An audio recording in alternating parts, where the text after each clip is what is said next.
If you bring me down, I'll let you go. Watch me rise, watch me glow. I'm unshakable, armored heart, unbreakable. If they cost my peace, the answer's no. One long word, I'll run this show. I'm unstoppable. I draw the line, you don't cross. Love is shared, never cost. If you can meet eye to eye, you can watch me from the sky.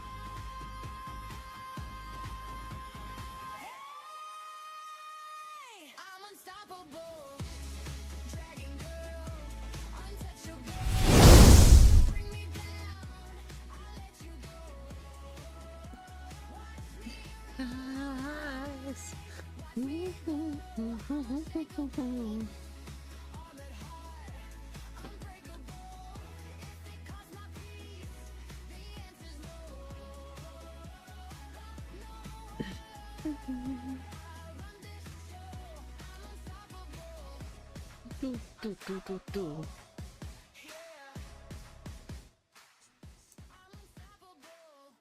Ooh, excuse me. Hello. Relax Wednesdays. I have 50 pools. Eyes excited. Mortality, Tenderness. Should be fun. Shall we? Let's have some fun.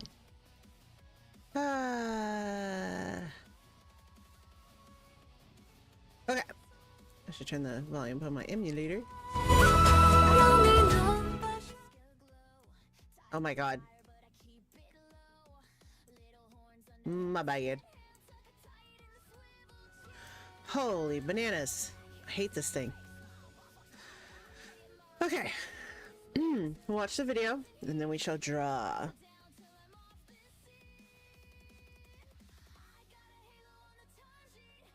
Oh, don't freeze.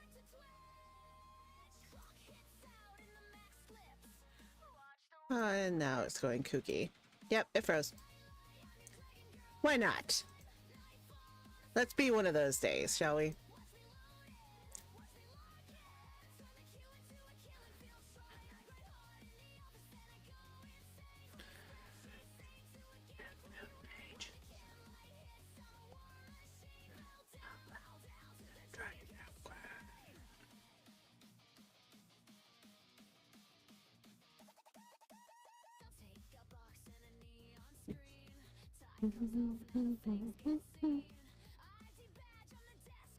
I'm waiting for Chinese New Year. It is Tuesday. So that's what I am waiting for.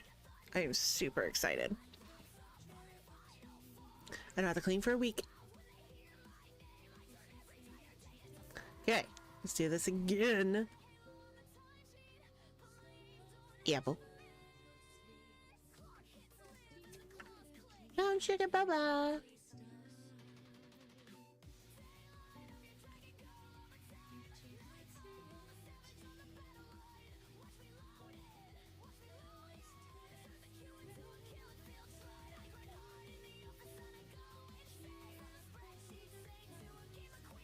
Takes forever to load. Down, down, down to the Dragon Girl story. Oh, I got Silas.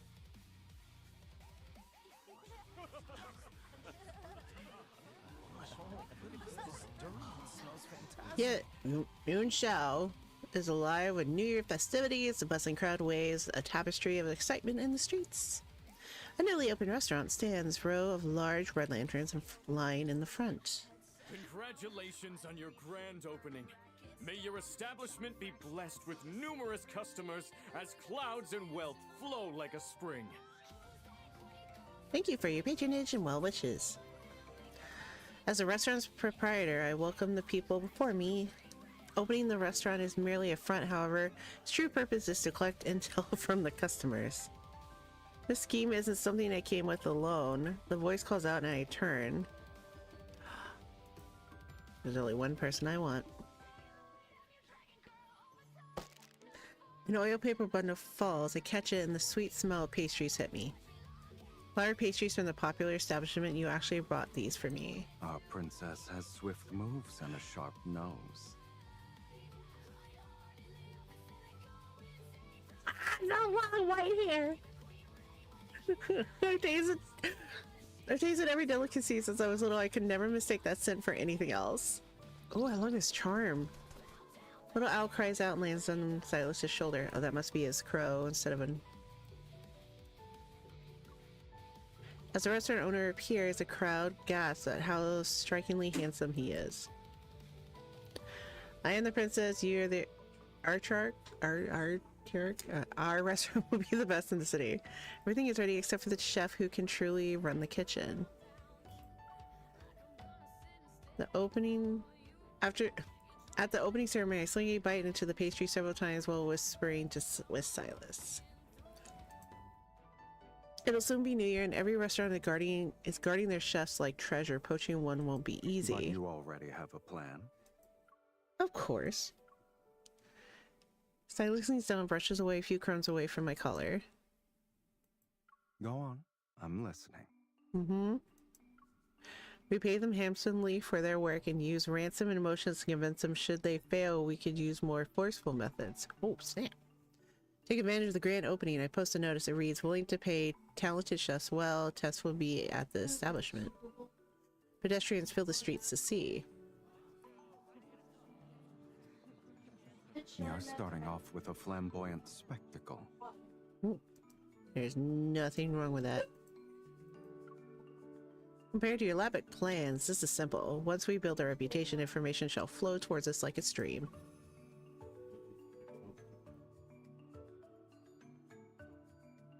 Ooh. Yao Yu City lies beyond the royal court's reach. Its autarch Silas is unmatched in wealth and power. I'm an imperial princess who chose Silas to be my prince consort. It was by chance. Silas is Yan Xiao. Oh, wants me to drink some bowls.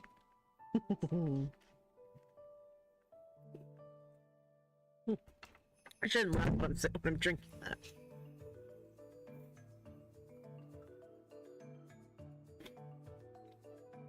Silas and Yun Xiao because he plans to open a trade route. It shall start here, go through Yaozu City and reach distant lands. Yaozu City is an essential location.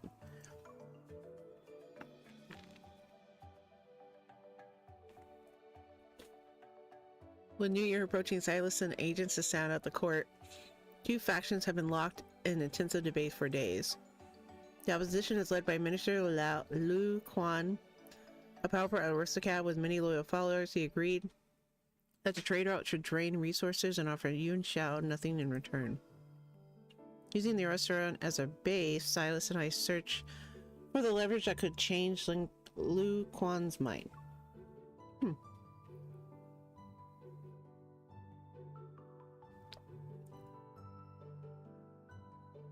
Lu Quan is famously stubborn. How will you deal with him? As per your suggestion, we'll start with diplomacy.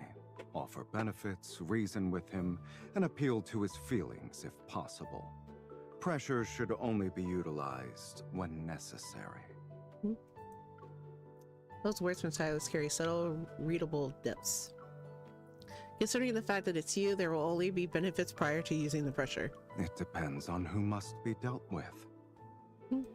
If he's truly immune to bribes or threats, then I'll reason with him. So you actually change your approach for each person. Seeing the crown drawn to the notice, the legendary I don't even know what that word, Ultra of Yao Yu reveals a satisfied file. Doesn't that match your style too? Great minds think alike. Absolutely.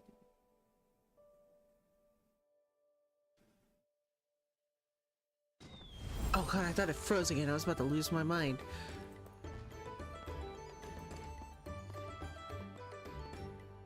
Huh. Put on my task. Claim a buttload. Huh. Full swing, judgment for a performance. You can preview which guests your performance will attract, along with their exclusive intel they may bring. Okay. Is this like a DDR thing?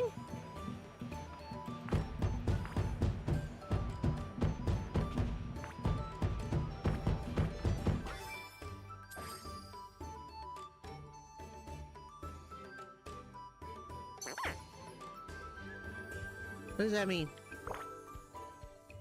They're so cute!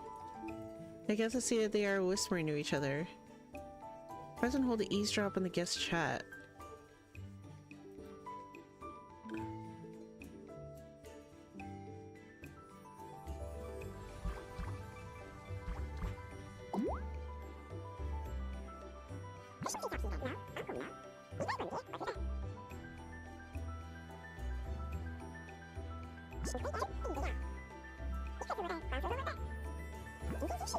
Ones are frozen until they reaccount.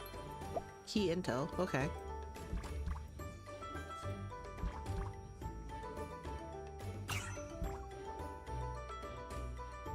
Oh, it gives a little thing.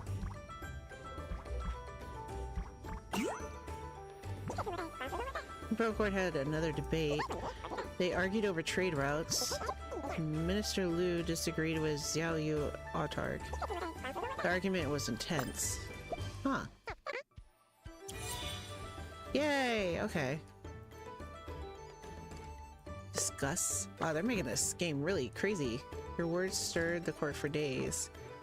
Toss a stone in the water and ripples follow, then what? The truth lies in the small details. Use the minister's obsession with details to your advantage. Outcome rely on small pieces.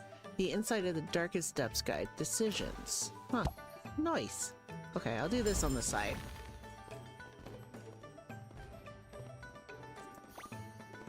What's this one?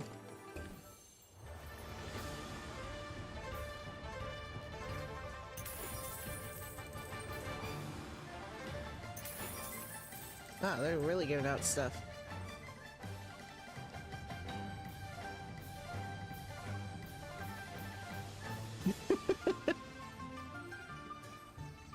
Ooh.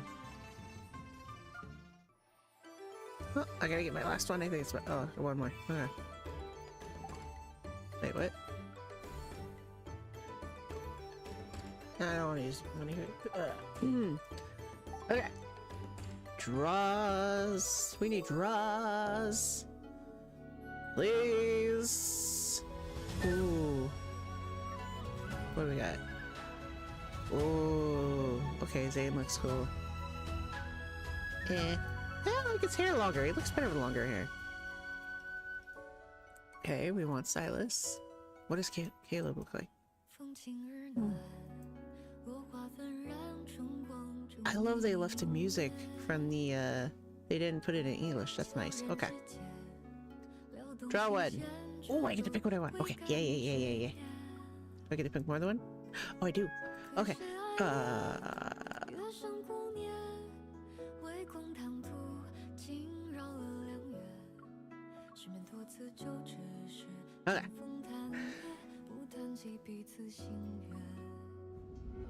Any gold? Nope, no gold. Tell by the sound.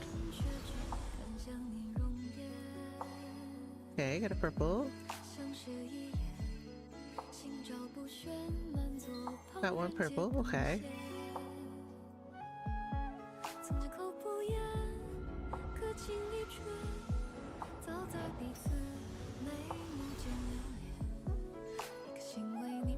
Oh, got another purple. That's a new one. I think these ones I already have. It's probably going to get converted into the powder.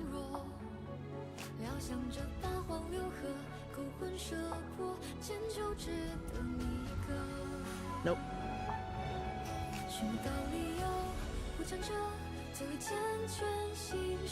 Purple.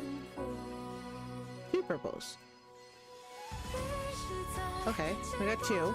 That's not bad. Not bad at all. Oh, the music's so loud. Whew.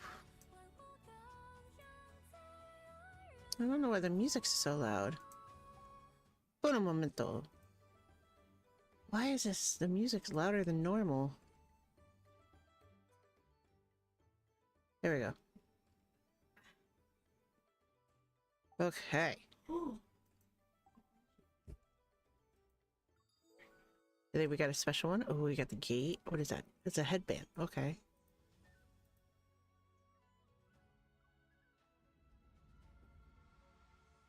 Nope, nothing special on that one.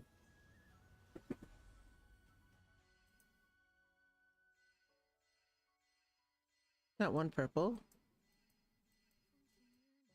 Ah.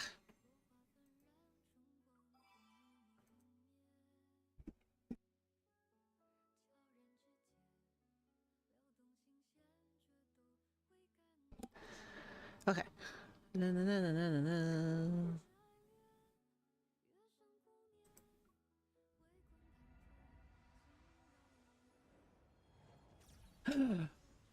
Gold, gold, gold, gold, gold, gold, gold.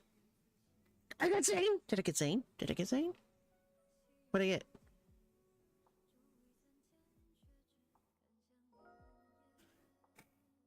Yay! Sweet.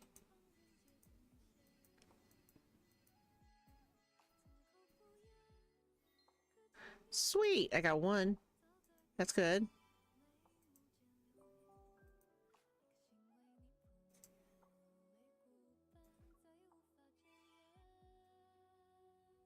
Okay, 1 more.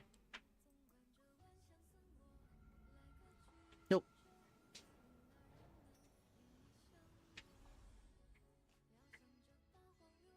Okay, got 1 purple. Sweet. I have to do how many? Was it? So next time you pull a 5-star member, it'll be the one I selected. Okay.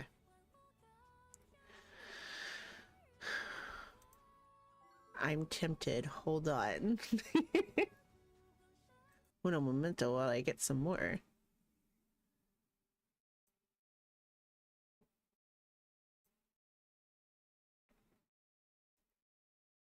I'm gonna go quiet for a quick sec.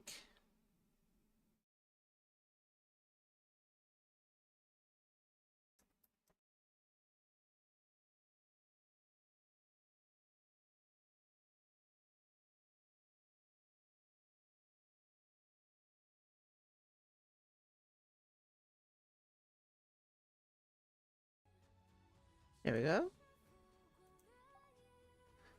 So we got 4 more.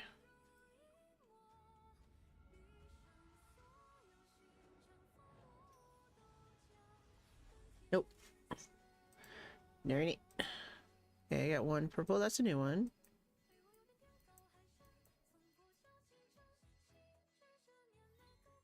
Okay, we got 1 purple.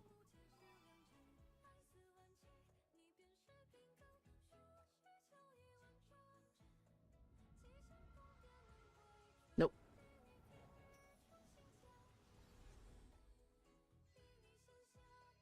New one, purple. Ooh, two purples.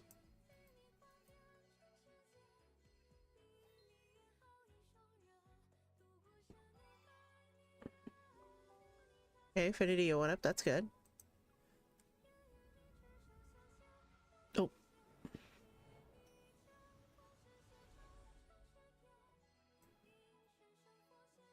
Ooh. Got one purple. Okay, let's see. Last one.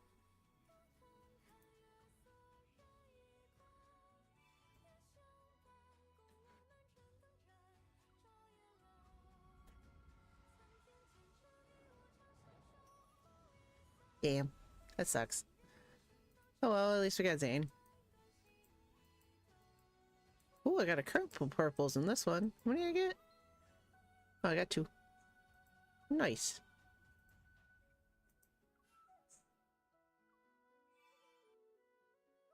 Sweet.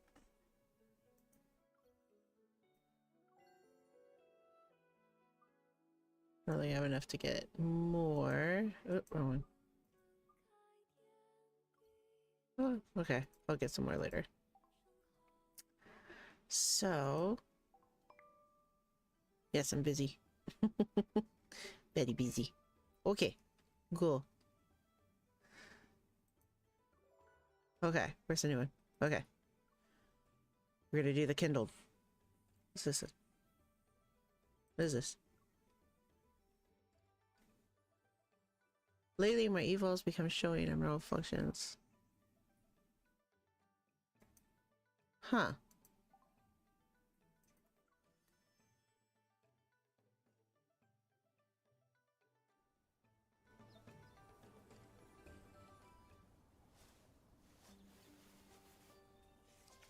Remember to use the main entrance, lest you want to be caught as a thief.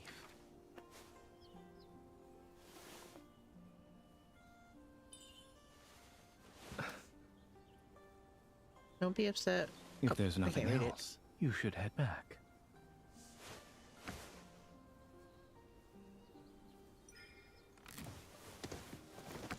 She did that in a Korean dress? That's hard.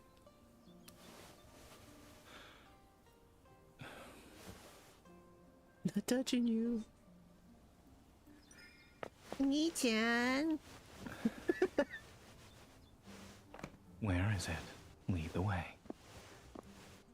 I love the hair flow.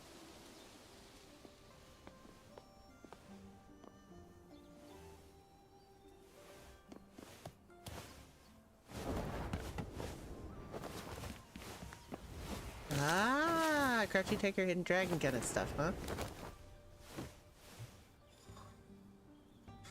Whew. How do? Yay! Why did it That's look like a enough. seal? Didn't you say you teach me how to fly a kite? Is it that hard?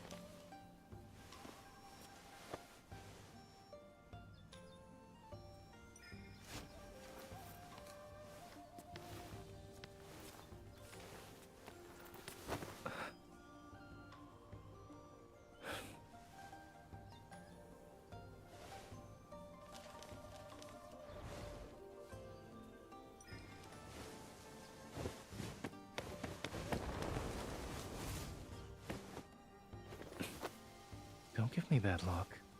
I won't break a promise that's yet to be fulfilled. Its defiant spirit resembles yours.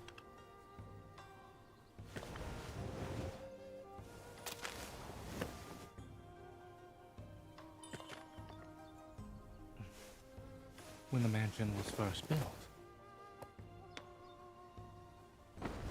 I had yet to meet this unconventional swallow.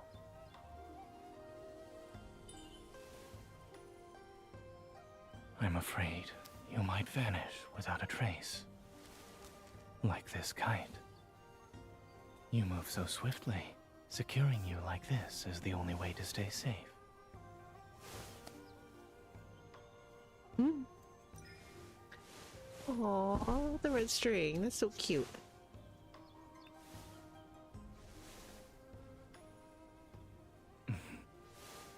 Aww. is quite reassuring. Then this custom will be. The red string of fate.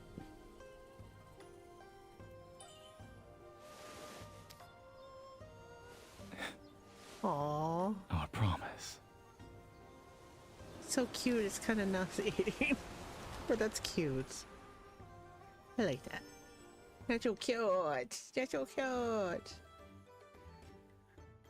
Oh. Okay, I think it's on an ad break, so I won't go anywhere just yet. Let's see. All this new stuff. Holy crap. Come on. What'd I get?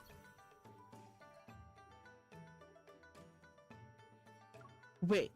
Wait, what?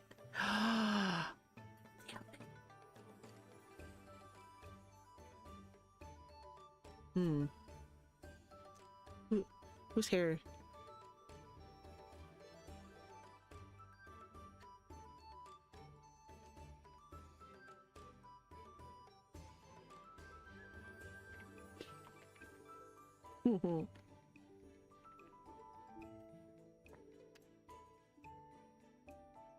Debating. Oh, which one should I do? Which one should I do? It's going to be Zane, Caleb, or Silas.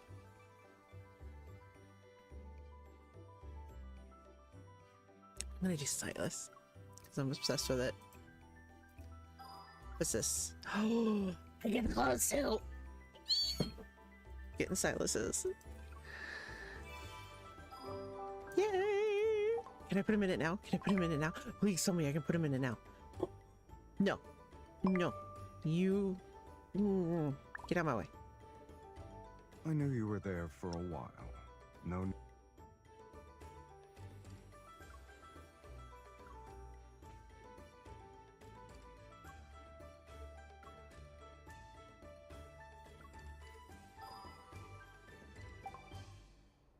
The hair accessory is like a red thread of fate. The red thread of fate between us is longer than that. I'm happy. I'm very happy. I'm very happy. Oh, yay. Oh, there's moments. Wait, is it like actual video? Oh, it is. Although the expenses are great, we recruit a renowned chef to run our kitchen. Our restaurant's reputation significantly improves, which attracts a steady stream of customers day after day. With the restaurant running smoothly, we finally have some time to ourselves. Ooh.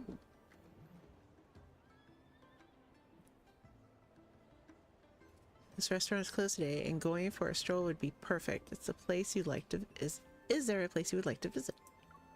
Silas takes my hand as we navigate the busy street. Side by side, we appear to be a normal couple enjoying the day. Aww. Yun Shao is your territory. Yun I'll Shao. abide by your will.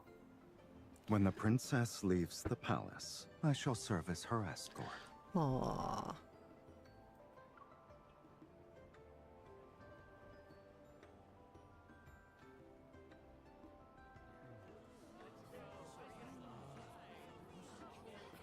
Yun Shao is decorated for New Year's. Lanterns hang high, red silk drapes the streets, and the whole city is brimming with festival cheer.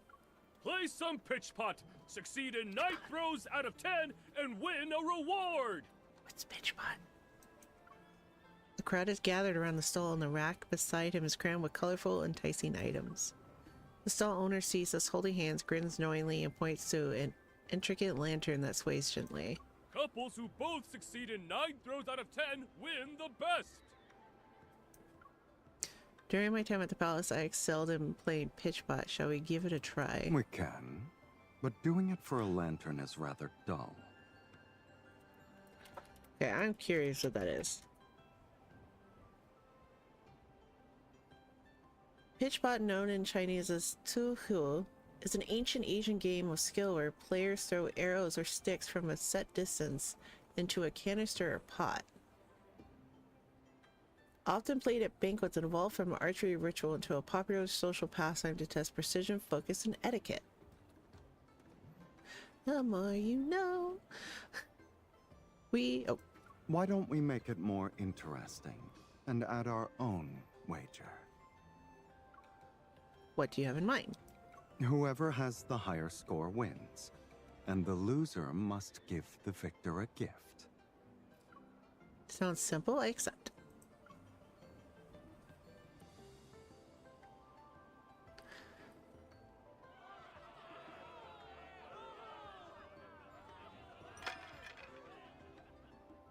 I did it! All 10 arrows land perfectly in the pot. I turn to gloat at Silas. Indeed. You're a real genius at pitch pot. His straightforward praise makes me blush. Naturally, now it's your turn. Let me see if I met my match. Just as Silas steps forward, the stall owner grins and announces a change in the rules. For 2 players, the second must throw with their back facing the pot. What? That's not what you said before. You're making this more difficult on purpose. No, it's merely for fun. It's to make the activity more exciting. I'm cheating. I'm certain this gentleman can handle it when his partner is a skilled young lady. Oh, you messed with the wrong person. Silas and I exchange a look on face. He nods. This will be easy. You've already impressed everyone, so I can't be disappointing now.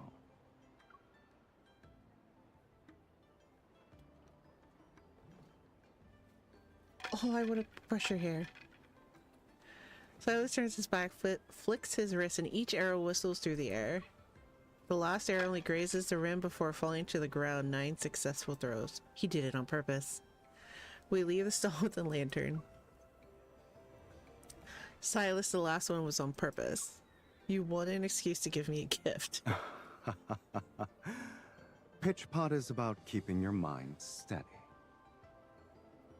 But when you're thinking about someone, your aim tends to meander. That single miss feels less like a mistake and more like a quiet confession. The lantern tassels sway with each step and my mood feels slightly light. Similarly light. Then choose carefully. I'm keeping whatever you give me and I'll look at it every day. Jesus Christ.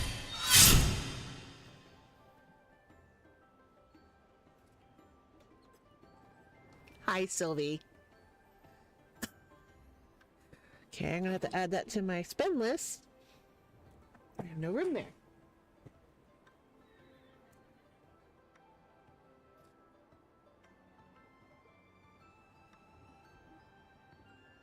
See, I wrote it on my board behind me, so I don't forget, Sylvie. Hee hee hee hee. Then choose carefully. I'm keeping whatever you give me and I'll look at it every day. Oh. It's so cute.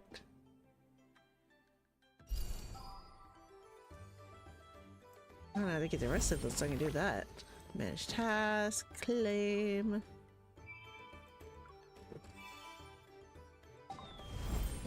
Woot woot. Okay. Now. Da, da, da, da, da, da, da, da, da. Here we go. So now we are on Eye of the Storm, Chapter 1. So what happens is, you got these 2 stories and it breaks off into this one. Is that how it is? There we go. Oh, yes it is. Okay. So we'll start with this and then we'll work our way through the story.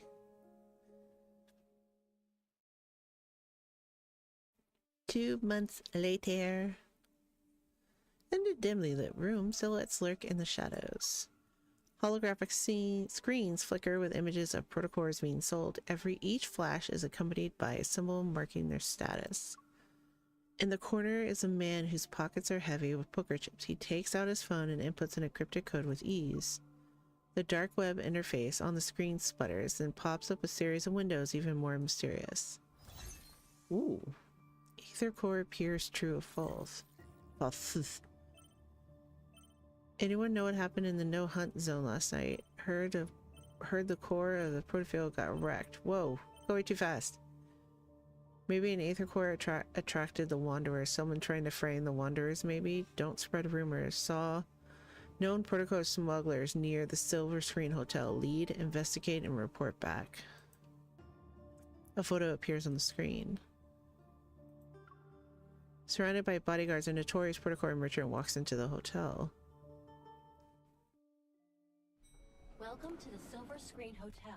We work overtime for 2 months dealing with these protocore smugglers. After that, it's vacation time.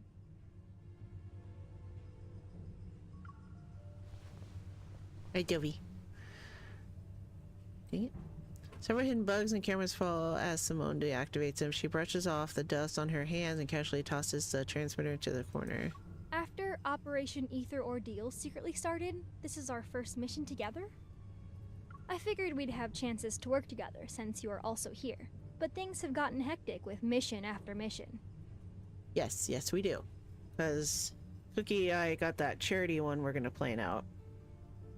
So I'm gonna die in that one. 6 million Scoville units is psychotic. I don't know when my sauce will get here. His is supposed to be on Friday. I don't know when mine will get here. But yes, we will stream together. Simone used to be the unicorn's armament tech. She has a micro modification evol. And ever since she increased my hunter's firearms firing rate by 10-fold, we've got along together. We've gotten along well. Bleh. Yeah, Lincoln's been a mess lately. I wonder when things will settle down. At least it's nothing compared to the N109 zone. I heard you went in all by yourself 2 months ago. You made a mess out of Ani Kindness's protocore auction and left unscathed. You even managed to... She lowers her voice. Her tone is half teasing, half curious. You even managed to get your hands on a real Ether core, right?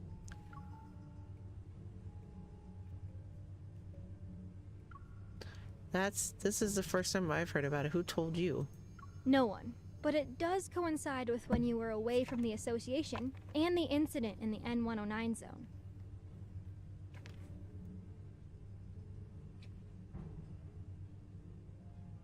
Downtown about Boba, I had to shoot it. The association launched a covert mission. Something about investigating the recent chaos in Lincoln. Simone trails off, but I know what she's implying. This operation is for your association's best. A few probably noticed something was unusual. Relax. This is top secret stuff. There aren't even leaks, let alone whispers. I wouldn't mind catching a glimpse of this Ether core to see what all the fuss is about, though. Anyway, the N109 zone whispers about an Ether core, and suddenly the groups on the dark web go nuts. There's nothing wrong with drinking that. That's why I bought it. That's why I bought a large. So I knew that was going to happen. I thought the association wouldn't bat an eye, but then Captain Jenna showed up and dragged me into the special operations team. Sylvie! Destroy.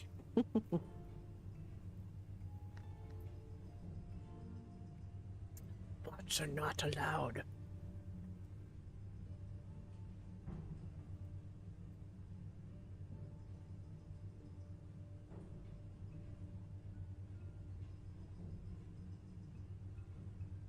I will grab that, but no mod. Oh. No, I got it. Eventually I'll set up a thing where it's going to take them down on their own, like cookies. It feels like we stumbled into something big, and that rumor being passed around becomes a truth. I always believed the Ether core existed. I just never thought there was more than one. If these smugglers have the real deal, that baby's going straight into my railgun. Ooh. The elevator keeps climbing as if it's taking us to the rooftop that's directly under the deep space tunnel. For a second, I feel like I'm back in the N109 zone sky. Allow me to jog your memory. From your past to your future, to even all the crimes you'll inevitably commit. After all, you and me, we're the same. My memories are too fragmented and unclear. Is it because of this aether core? My hand touches my chest and the warmth pulsating like another heartbeat. Heads up, you two. We hacked the hotel's security system. You've been whitelisted and can come and go as you please. Andrew, the captain of data analysis, is micromanaging all intel for Operation Aether Ordeal. He's communicating via earpiece. Rendezvous in conference room 3909. It'll be showtime in 5 minutes. A holographic 3D map of the hotel flickers to life before me, module snapping into place. Simone winks and she's very proud of her latest gadget. The moment you meet up with the target, Evol will be transmitted through your contact lens's device to alter his memories. He'll think you're the buyer he met before. You have a 30-minute window, so make it quick. Understood. We'll grab all the items and see if any aether core is present. Anyway, we can fight our way out if things go south. Are you doubting my new gadget or her Evol? Simone adjusts my dress as she equips a protofield disruptor that is shaped like an earring. Our reflections stare back at us in the glass. Simone looks stylish in her secretary attire and I'm wearing a simple, elegant dress. I didn't think I would be an heiress again after I returned to working as a hunter. At least my time in the N109 zone taught me how to bluff. Yeah. A ding announces we arrived on the 39th floor. Simone and I exchange a look. Here we are, let's do this. Let's do this thing. Dun dun dun dun dun dun dun. A new discovery.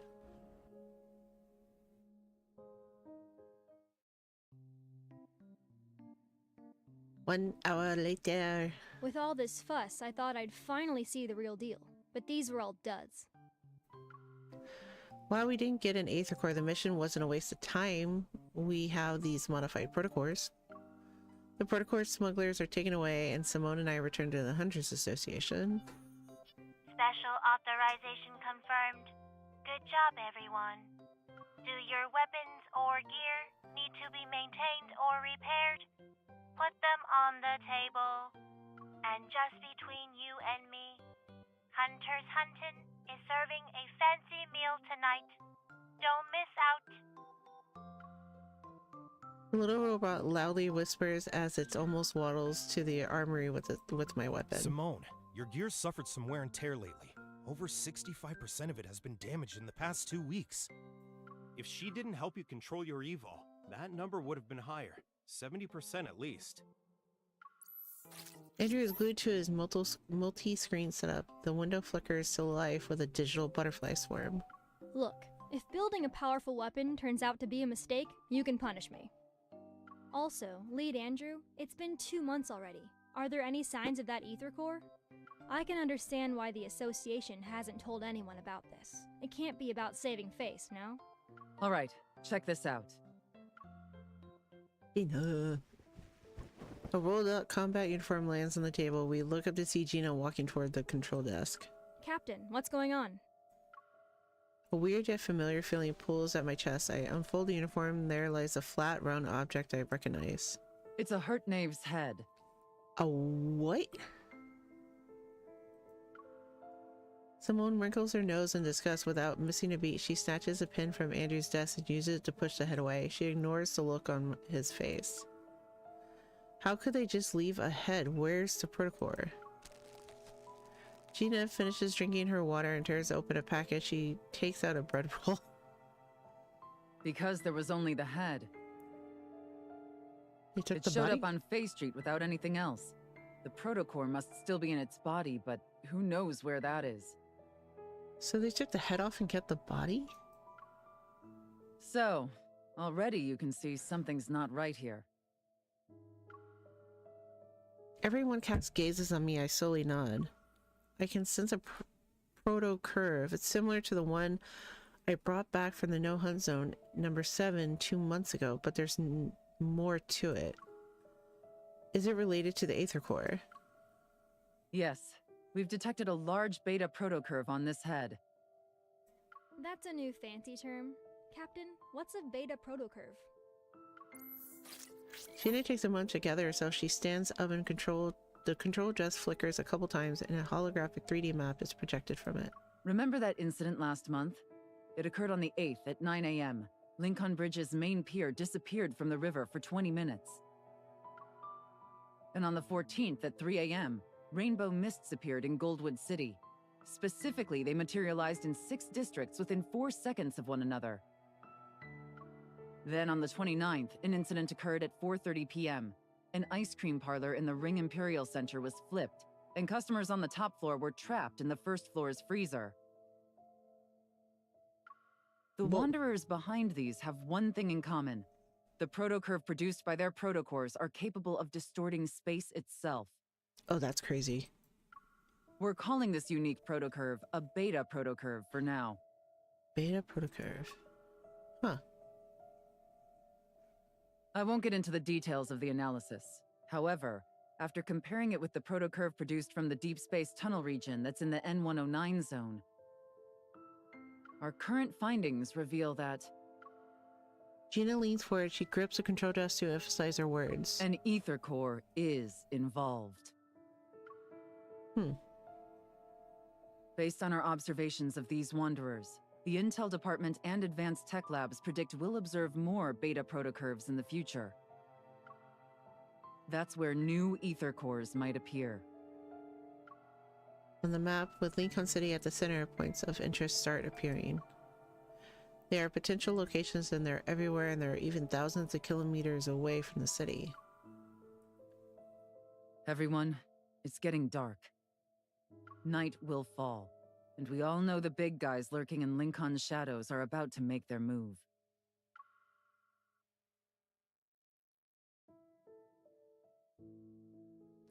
Captain Jenna revealed a lot of info today. There's another Aether Core aside from the one in my heart and the one in Silas's eye. But it could be in any of those locations, and this Aether Core might be incomplete, similar to how the one in my heart was at first. It will take some time to find that Aether Core. Our mission goes beyond just collecting ether cores.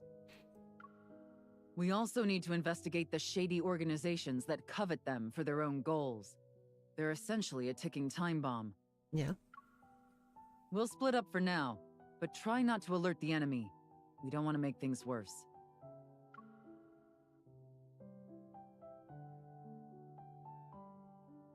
Hey, I don't know what you went through in the N109 zone, but this operation is a marathon, not a sprint. Don't be a hero every 5 seconds. Patience is key. After spitting out my toothpaste, I put down my toothbrush and stare at my reflection in the bathroom mirror. I unearthed some interesting info in the Association archives today, and there are also a few loose ends from my time in the N109 zone that need to be addressed. I should first deal with what I can handle right now, so... Dun dun dun dun dun dun.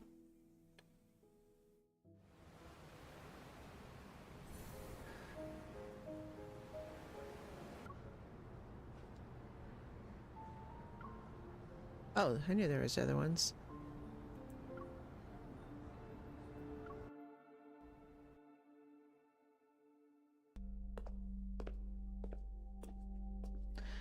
The sound of footsteps reverberates a hollow echo upon a marble floor. Looking up, Zane once again sees that familiar silhouette of a girl. In the quiet hospital corridor, its walls grayish blue and dimly lit by incandescent lights, only the girl stands bright and resolute.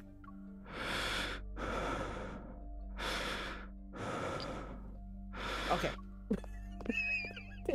You aren't gonna call out to her yet. Incapable of making a sound, he has no choice but to quicken his pace. He runs after her. Yet at that moment, terrifying black crystals erupt from the surrounding walls. No. Stop! Without warning, the entire space distorts so sharp spikes hurtle towards the girl's throat. Panicking, she turns to face him as her eyes meet, her lips quiver in despair, softly whispering broken, desperate sounds. Zane. Oh, he's sleeping. Zane. Zane. Inside Axo Rehabilitation Center, Zane suddenly opens his eyes. He's in a sleeping pod and his unfocused gaze slowly adjusts. Did you have another nightmare?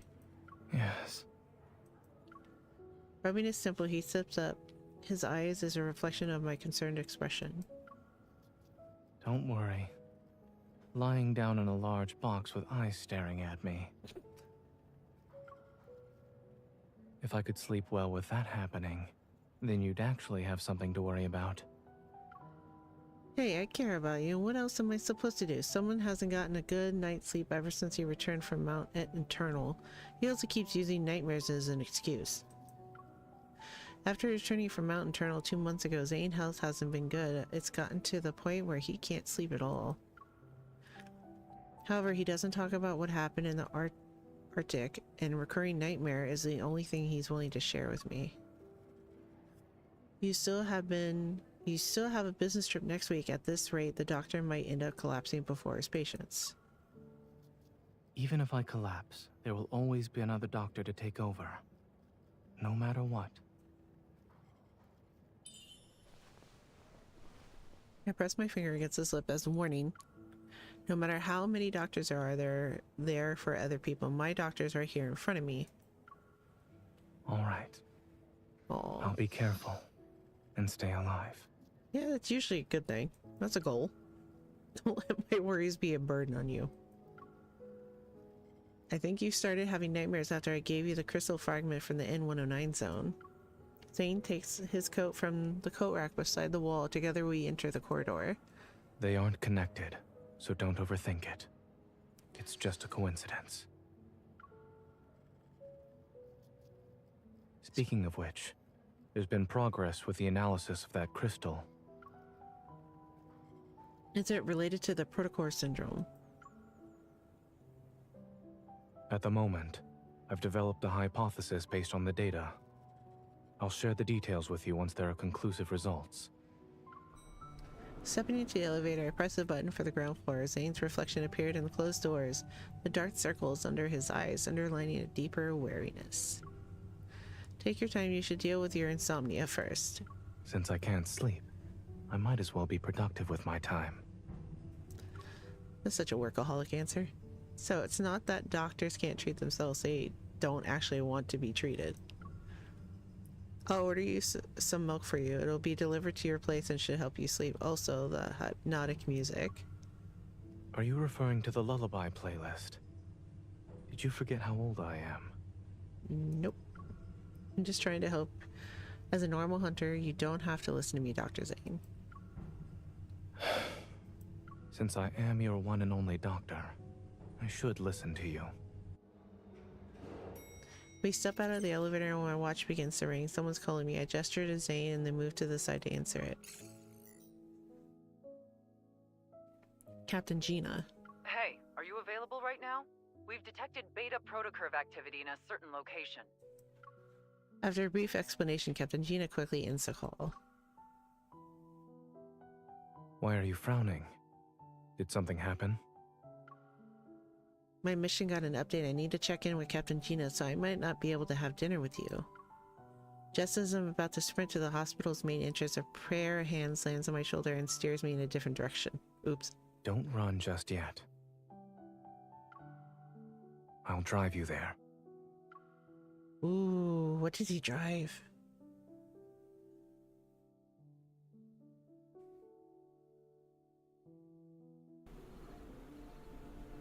I want to go vroom.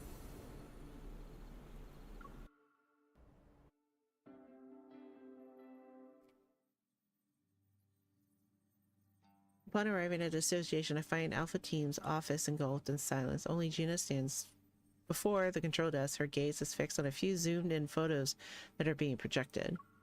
Perfect timing. Let's look at these together. She waves her hand and those photos push towards me.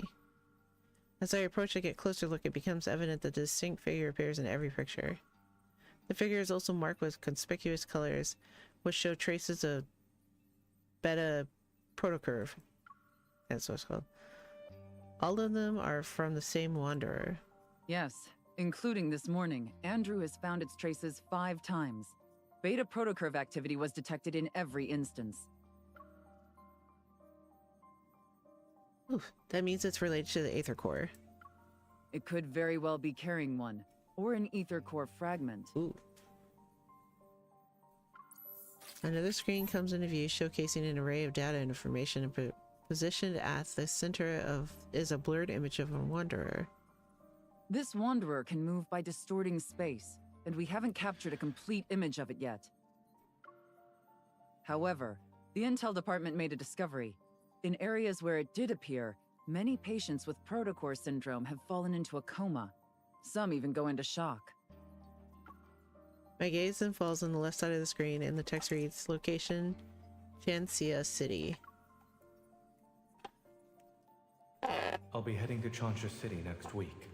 There are a few patients with a severe case of protocore syndrome, so they require Oxo Hospital's assistance for their treatment. Those patients that Zane mentioned might actually be the victims of the Wanderer. Right now, we suspect there's a connection between these 2 incidents. We could start looking into those patients. And it just so happens that Oxo Hospital will send a medical team to Chancia City next week. Captain, I would like to make a request. Let me join the medical team as a hunter escort to investigate the Wanderer. Your request has been approved. Our Chancia branch has also started its own operation. Your mission is to confirm whether or not there are signs of an Aether Core.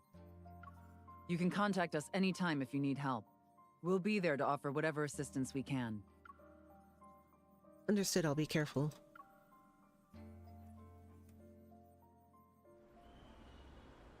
As I leave the association, Zane's figure appears in the distance. He's been patiently waiting by the road.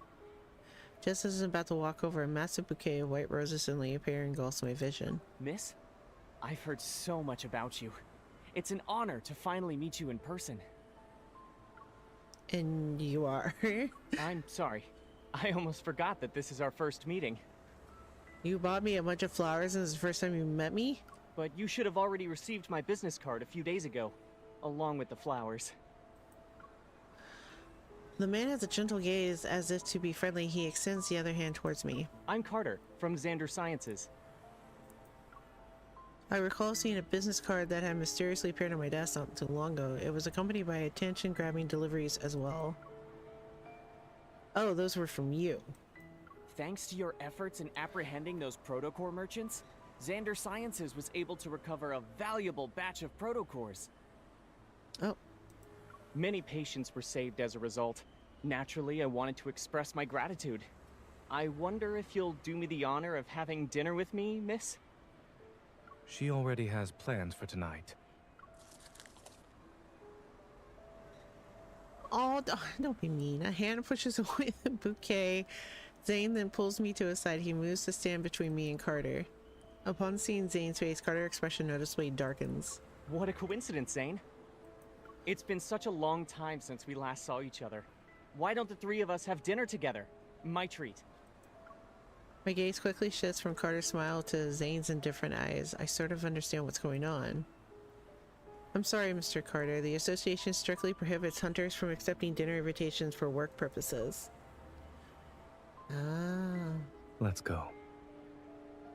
I'm just about to turn around. The bouquet blocks my path again. Miss, I understand there are rules about not having dinner, but the flowers didn't do anything wrong, right?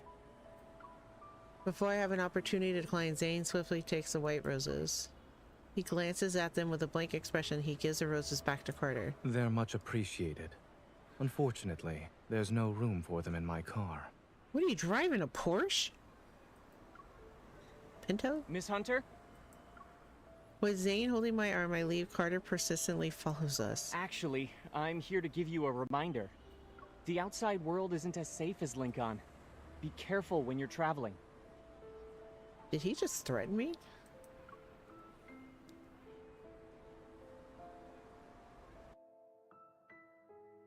You just threatened me.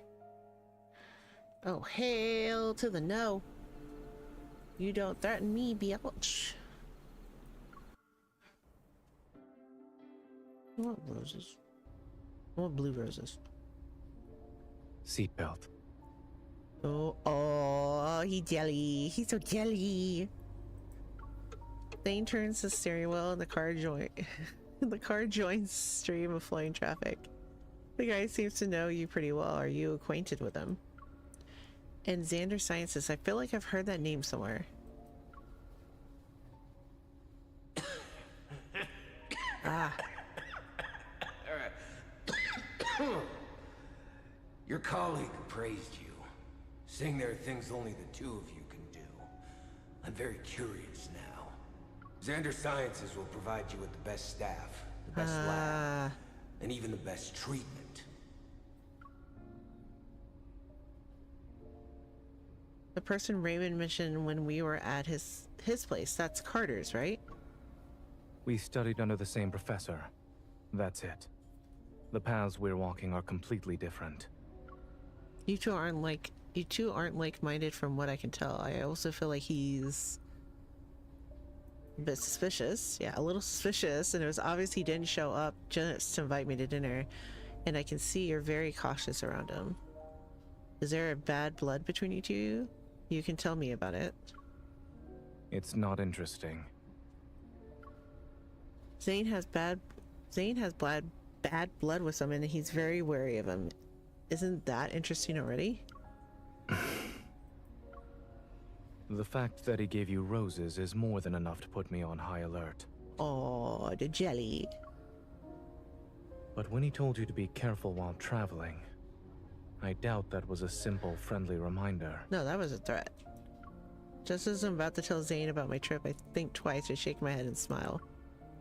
Maybe Carter was annoyed by how we were ignoring him. That's why he tried to scare us. Zane glances at me and hidden amusement in his eyes. He doesn't say anything about this topic. 3 days later, Lincoln Airport. In the bustling airport lounge, Grayson is stunned. Several seconds pass before he finally blinks. So, you're our hunter escort this time? Pleased with Grayson's reaction, I can't help but imagine what expression Zane will have when he sees me later. I move closer to him to shake my plane ticket at him. What's that expression? Do you feel relieved, or are you even more anxious? Do you want to know the truth? While Grayson's tone sounds lighthearted, a subtle ting of concern appears in its expression. They say the hospitals are doing an academic exchange. But in reality, we're going there to help them. Why else would they send such a large team? Or even request a hunter escort for that matter? Good point. Having Zane fly all the way there, a situation must be pretty bad. Actually, the main problem is with one of the patients. Grayson lowers his voice and leans in closer. His biopsy results show that the crystals in his heart have a certain shape and structure that's different from the ones you'd see with protocore syndrome. Also, when he was admitted to the hospital, he caused a metaflux burst. What? As if worried, I wouldn't believe him. Grayson takes out his phone and shows me a video. My friend who works at Chancha Hospital sent me this. All the flux stabilizers in the ER went down. It was a mess. In the video, the sound of an alarm fills the air and lights flickering uncontrollably. Despite the shaking, blurry footage, the chaotic nature of the scene is unmistakable. An abnormal heart, a sudden burst of metaflux, a picture begins to form in my mind, something strangely familiar. Thankfully, no wanderers showed up. But it's strange considering how high the fluctuation index was. The fluctuation index only tells us the chances of a wanderer appearing. It's not guaranteed. But given the nature of the energy fluctuation, it's weird not a single wanderer appeared. I watched the video again and searched for anything I might have missed. Is the metaflux a result of the patient being exposed to that wanderer and the beta protocorv? Grayson, do you mind showing me the other documents related to this? Sure. What would you like to see? You shouldn't make assumptions when things are still uncertain. As Grayson and I lean in, a hand suddenly appears between us. Grayson is slightly nudged to the side. Dr. Zane. In one smooth motion, the hand takes the phone, turns off the screen, and places it back in Grayson's hand. Shansha Hospital was built a long time ago. It's not uncommon for their flux stabilizers to experience malfunctions. As for the patient's biopsy results, they need to be further analyzed along with other reports. It's too early to jump to any conclusions. I lock eyes with Zane. He stands before me with one hand resting on the hand of his suitcase. Good morning, Dr. Zane. I hold up a paper bag. You want a black tea cake or an egg sandwich? You can only choose one. I'll have the cake. Of course you will. Did you arrive at the airport early to buy breakfast? When did I ever say that? I retrieve my suitcase from behind the chair and proudly present my ID as Hunter Escort to Zane. Surprise! Mm-hmm. Huh? Contrary to my expectations, I see no traces of astonishment in Zane's expression. Instead, he calmly hands me a hot latte. Have you ever thought about who approved and signed your escort application and ID request? Of course. Of course. No surprise parties for this man.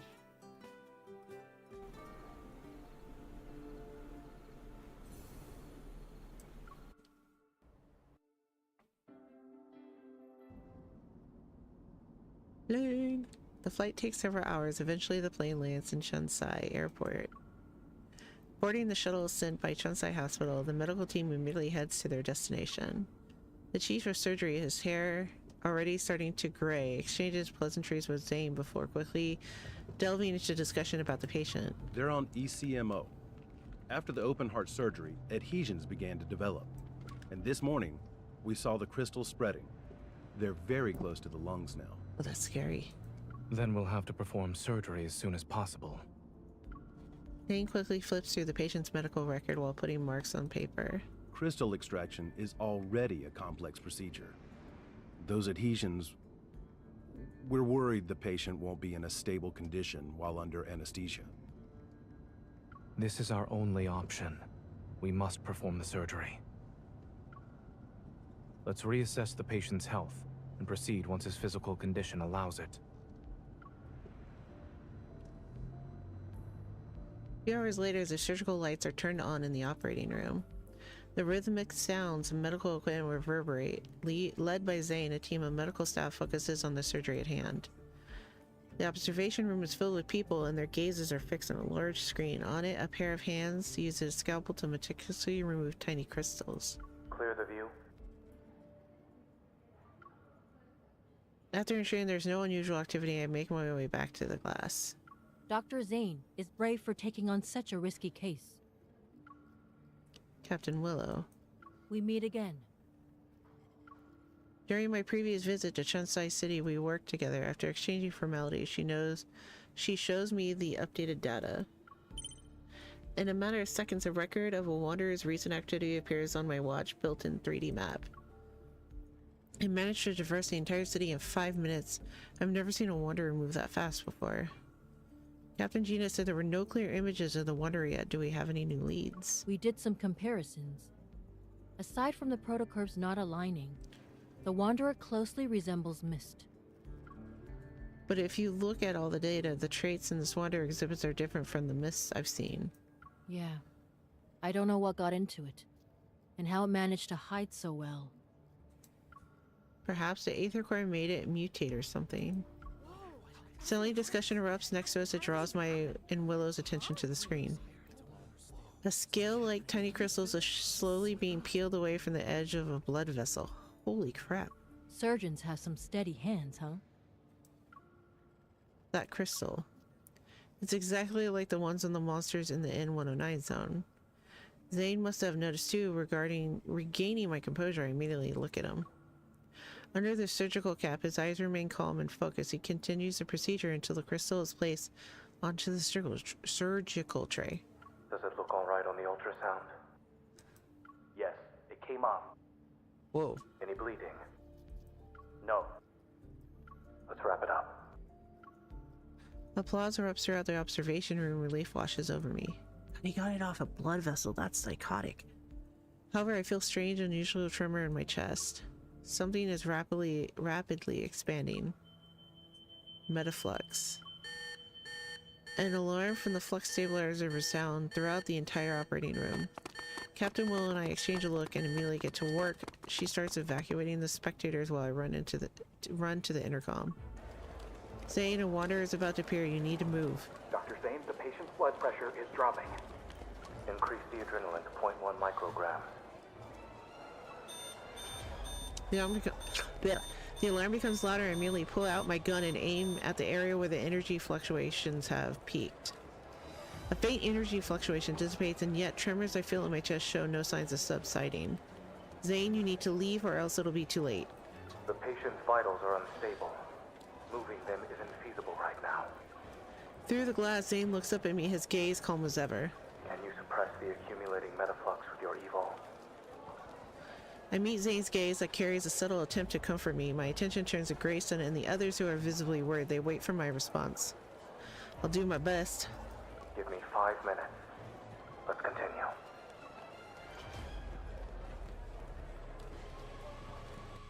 Holy snap, it's getting dramatic.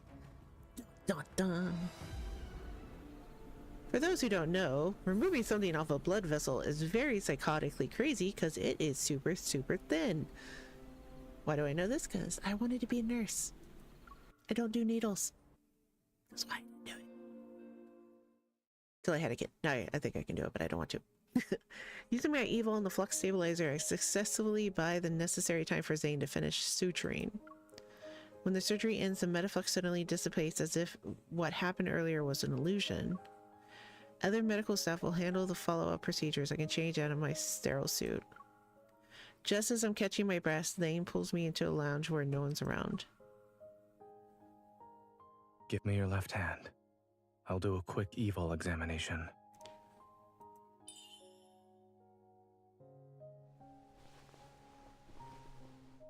Zane sits down on a metal tray, picks a cotton ball soaked in medicine, and begins to disinfect my hand. I'm fine, I might have overdone it, but I used my evil better than before. While that is how you feel, I suggest waiting for the results and listening to what your primary care physician has to say.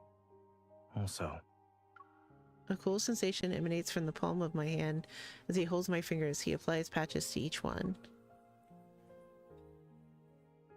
you should be well aware that the metaflux earlier wasn't something an ordinary wanderer could generate. You knew since the beginning. Don't tell me you actually believed I thought you were a hunter escort whose sole purpose is to protect us. Of course, you and Dr. Noah have known about the existence of Aether cores for a while now. Straightening my posture, I start thinking. You noticed it during the surgery, right? That the crystal was very similar to the sample I gave you. I'm almost 100% sure that wanderer that attacked the patient is related to the Aether core. It's possible the Aether core made those monsters in the N109 zone transform into their current state. Not necessarily. The examination machine beeps. Zane observes the fluctuation numbers displayed on the screen as he continues to speak. The Aether core shouldn't be what's causing the mutations. Your heart's integration with one is a perfect example. Okay. Given the extent of the mutation you've described, Hi, Sylvie. I'm more inclined to believe that someone attempted to be smart, but ended up failing in the process. Ah. Are you saying someone is responsible for the appearance of those monsters in this patient's condition? I'm merely speculating. Don't forget, in this world, many forces covet the Aether core. You haven't met all of them yet. Yet. You're right. All is well. Yay. The machine beeps, which indicates the end of the examination. Zane carefully removes the patches from my hand and puts them away. In the quiet room, the second hand of the wall clock moves quietly, plunking a faint light enveloping us. I can't help but yawn. I told you I was fine. I have to say there's a problem. If I have to say there's a problem, then I'm feeling a little tired now. Watching the surgery must have been boring. Not at all. Actually, it was my first time seeing you perform surgery. You look cool. Taking a paper bag from the table, he settles on one side of the couch. He grabs a sandwich and pulls it apart with his clean hands. The hospital cafeteria is closed. We'll have to make do with what's available to us. Num nums. While the chaos has subsided, the persistence in a disinfectant lingers in my nostrils. While my body is tired, my mind is still excited. I decided to direct my excess energy to the surgeon himself. Weren't you listening to me before? Someone said he'll learn to accept compliments from others.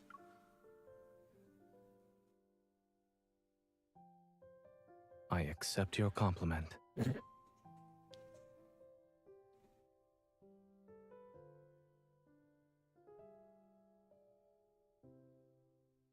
The sandwich bread is already flat and no longer looks appetizing.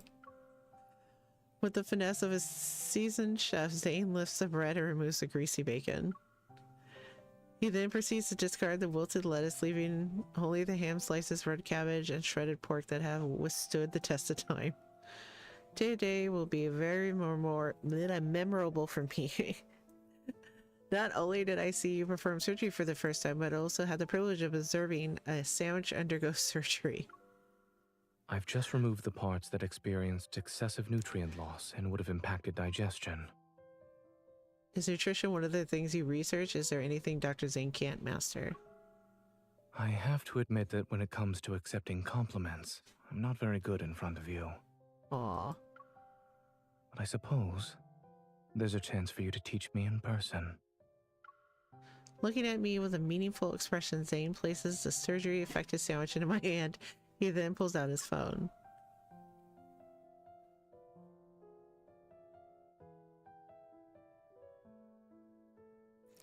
Baffled, I lean in and watch Zane tap on his message notification. He opens up a new medical team group chat, which was created earlier today.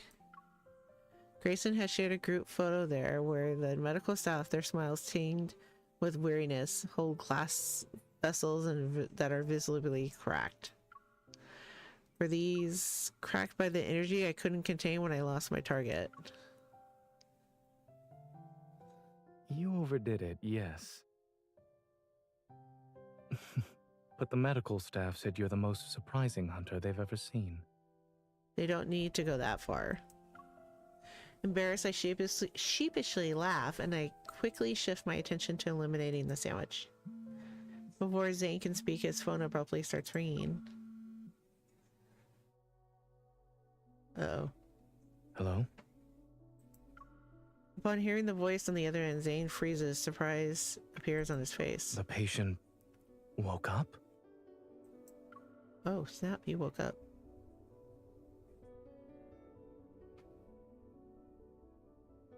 Ooh, it's like days of our life. Go to bed, Sylvie. Past your bedtime.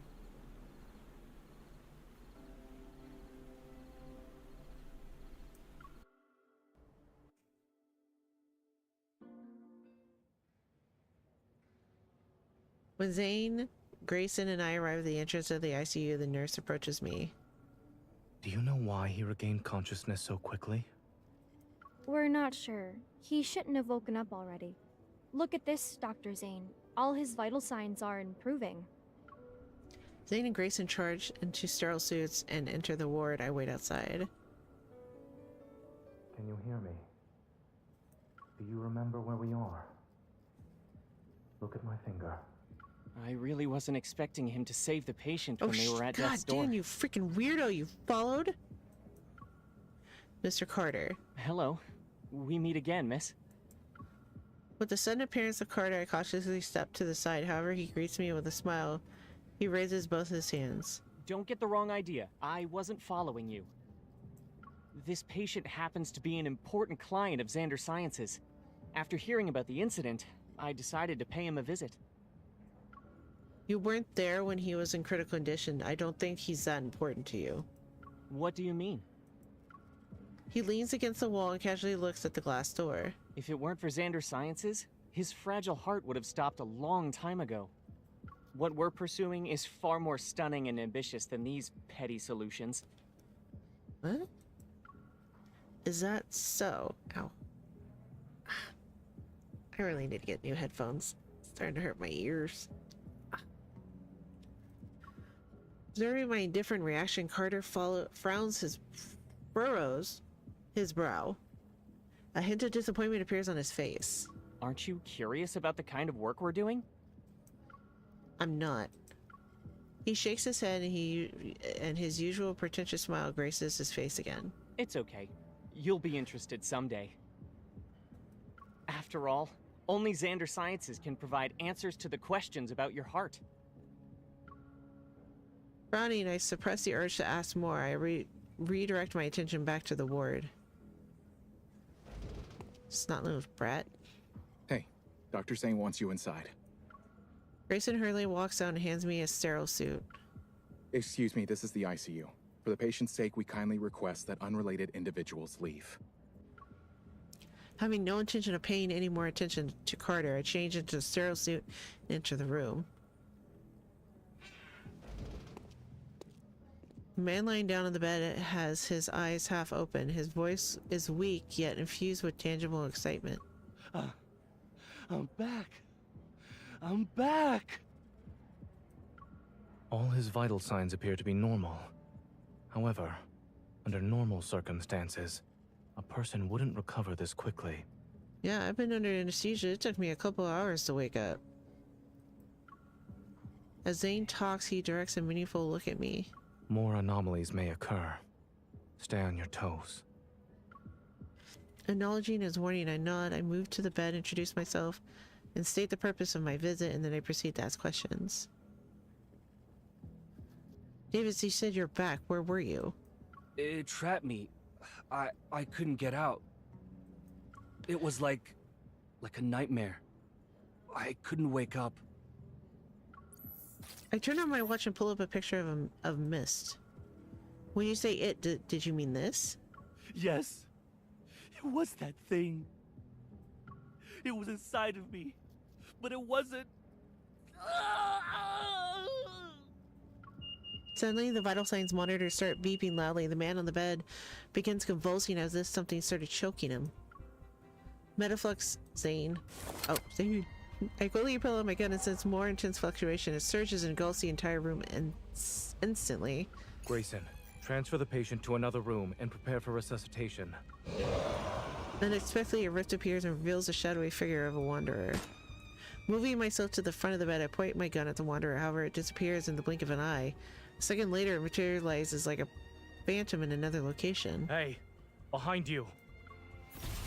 Invading the slash, I aim my gun at the center of the fluctuation. However, a tremor overwhelms my chest. I barely feel any pain, only a dense white fog surges before me and obscures my vision. The ward dissipates as if my surroundings are transferred into another realm. The last thing I see is Zane rushing towards me. Zane, watch out. Oh, snappity snap.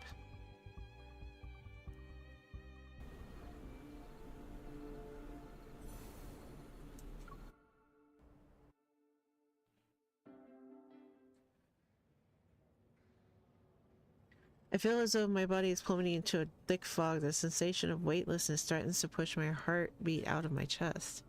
Amidst the chaos, I muster all my strength to find something, anything to hold on to. And after what feels like forever, my feet touch solid ground and my surroundings become clear. Bathed in dim, feeble light, a long corridor appears before me. It ends, remains hidden in the mist. Am I at the hospital? No. I feel a faint tremor in my chest, a familiar energy fluctuation surges with the mist that drags me somewhere. This fluctuation is from an aether core. I'm probably in the Wanderer's protofield. As I stand in the empty space, the sound of approaching footsteps reaches my ear. Turning around, I notice a dark figure. Zane. An onslaught of sharp ice crystal materializes around me. They're ready to pierce my heart. The ground beneath me disappears and I find myself falling into a sense of weightlessness again. As I float in the void, blurred lights and sound rush past me like an avalanche. Within the boundaries of darkness, it's as if a pair of hands is gently lifting my tired soul. I struggle to open my eyes after feeling my steady heartbeat for several seconds. I sit up on the bed. You're awake.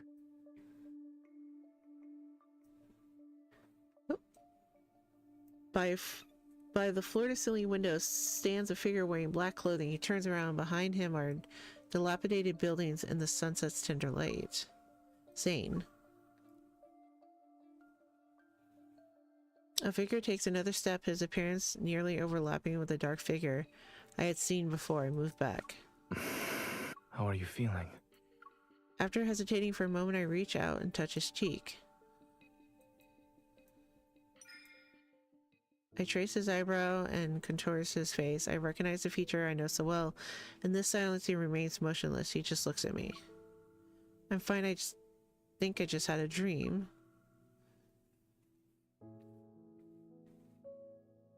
Perhaps it's an influence of the protofield that caused me to have those strange illusions. Shaking my head to clear my thoughts, I shift my focus to the room. The crack...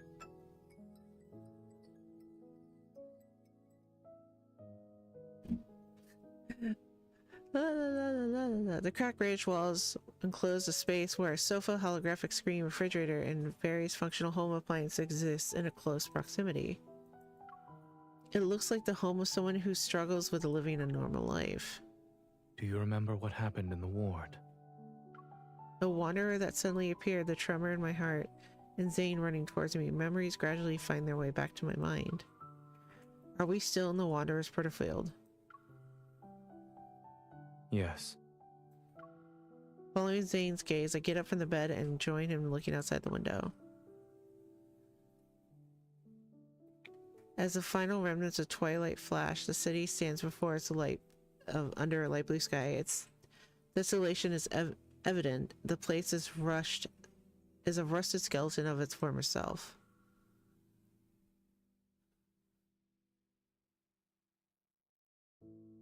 And although it's faint, the energy fluctuations around us are similar to the Aether Cores.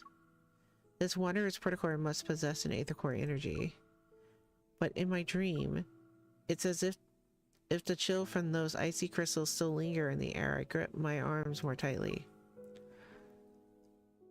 You're awake now. Remember that whatever you dreamt about was only a dream. A blanket is draped over my shoulders. I reach out, but he walks away before I can touch him. Zane opens the refrigerator, revealing a collection of peculiar bottles of mysterious liquid and a jar half filled with chocolate. After opening the jar, he offers a few pieces to me, and their packaging unexpectedly fancy. I'm not hungry. According to my perception of time, you've been unconscious for 2 days. What?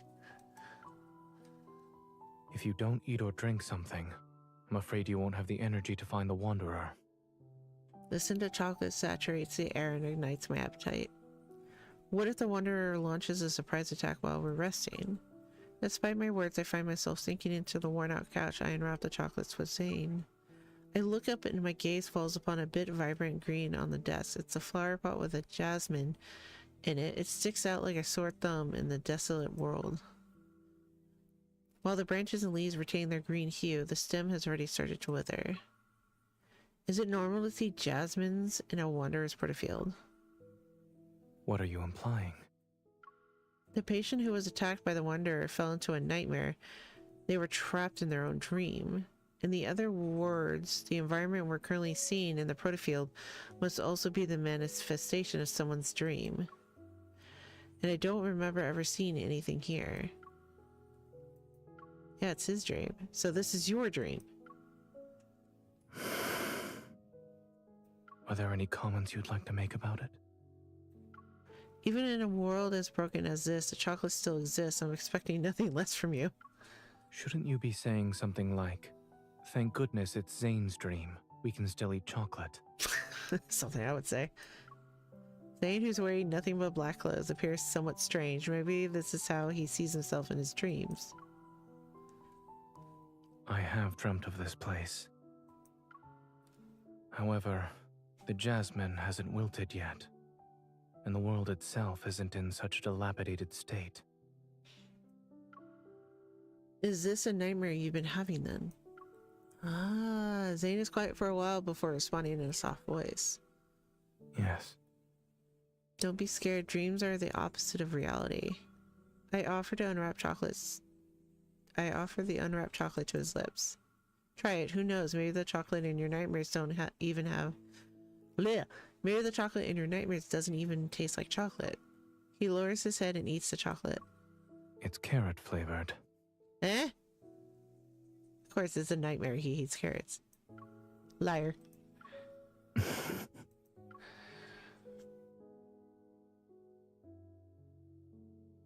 He looks out the window again with the silhouette of a bird flies across the darkening sky. Since dreams are the opposite of reality, perhaps I'm not a doctor in this one.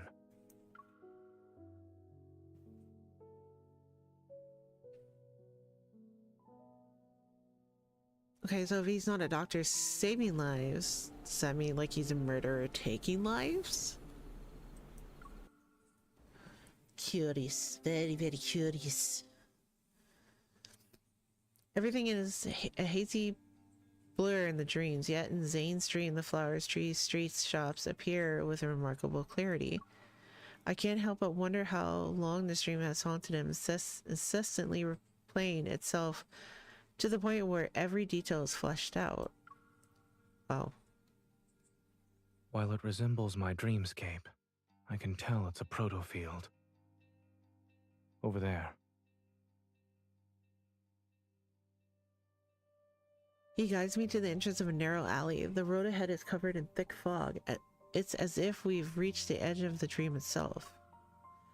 From the fog, a cluster of black crystals have emerged. It blooms like flowers and is tall as a 3-story building. It blocks the path. A protocore cluster. It regenerates very quickly after it's broken. I'd say it's as good as new within a few seconds. Yes, I tried destroying it before you woke up. As I recall my past battles, a hypothesis forms in my mind. I think I know what's going on here. There must be another protocore cluster in the protofield, and they provide energy to each other. We need to destroy both of them to leave this protofield. Eating sweets certainly makes one smarter. Hey! Thank you for the compliment. I gesture towards him, though I'm only slightly smarter than you. Chuckling, Zane pulls down on my hand. Since this is your dream, do you think you know where the other proto cluster is? When you're in a proto-field, using evol in a scientific matter is more effective than dreaming. A protofield is practically drenched in erratic energy fluctuations, yet amidst the entanglement of proto-curves, I detect one that stands out. I open my eye and point in that direction. From what I've sensed, the second protocore cluster should be on the other side of the protofield. Similar energy fluctuations appear from another direction. I look at Zane. Which one would you like to pick?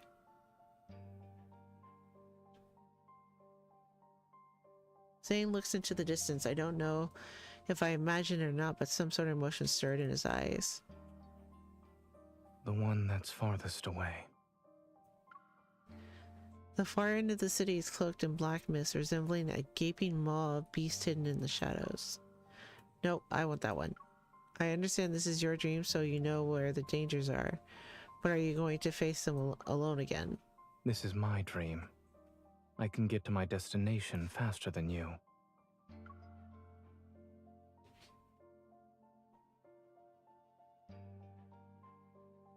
But your dream isn't exactly being nice to you right now. Maybe the more you try to use it, the more it'll use you instead. Let me go instead. You.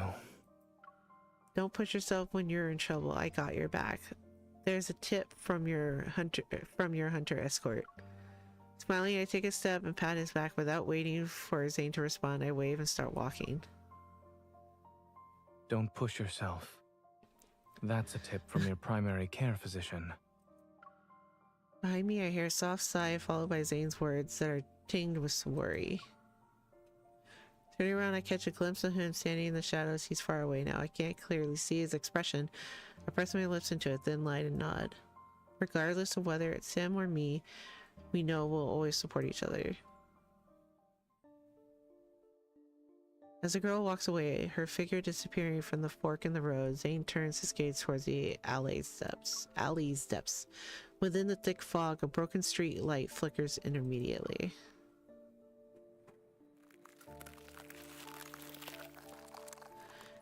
He raises his hand. Parts of the mist detach themselves from the air, spiraling and condensing. They coalesce into icicles above his palm. Dark impurity silently emerge from within them, but they stop spreading just as they're about to breach the outermost layer of the white crystal. It's as if a looming black hole threatens to consume everything pure and white, yet a thin, wavering layer of pristine ice remains resolute in being the last line of defense. Shadows stretch, and in the boundless fog ahead, the protocol cluster awaits his arrival like slumbering wanderer.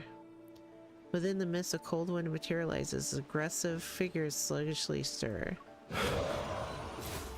Ooh. The ice crystals in his palms slice in the air and seemingly hit nothing, but the protocore cluster shimmers for a fleeting moment. As more wanderers emerge, their roars or sound, their figures phase in and out. The ice crystals solidify into sharp blades. Zane delivers his attack with decisive precision. Blades of ice tear through the darkness, and pungent scent permeates the air. The ground beneath his feet slowly transforms. It turns soft and slimy like sludge, stubbornly clinging to his legs. Dazed, Zane looks down, peering into the mist and layers of unclear ice. His gaze falls onto his palms. Zane! A bloody hue taints his hand. An eerie shadow is cast over the scene, over his senses. He's momentarily transported back to that bone-chilling nightmare. Zane is shocked. He looks up and knows who's standing before him. The tension is palpable, gripping him. William? It's too late. Please.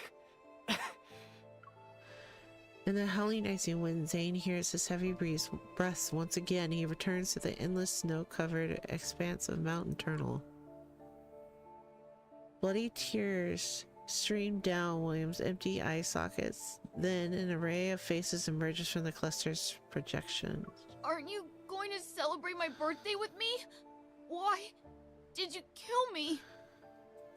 Aren't you a doctor? You should have saved me! Why didn't you save me and my child? Zane, please. Kill me. He's suffocating, he's trapped, his head spinning. Zane notices his fingers are trembling uncontrollably.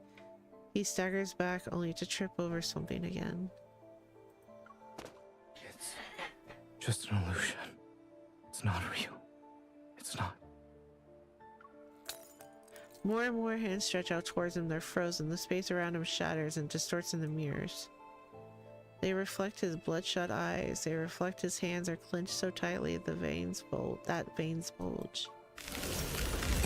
The black icicle suddenly pierces through the mirrors and shatters parts of the protocore cluster. The protocore cluster doesn't regenerate. It resembles a cliff teetering on the edge, ready to collapse in on itself. She made it. She made it. Huh. As the mirror shards dissolve into black mist, the cold light intensifies, casting an ethereal glow.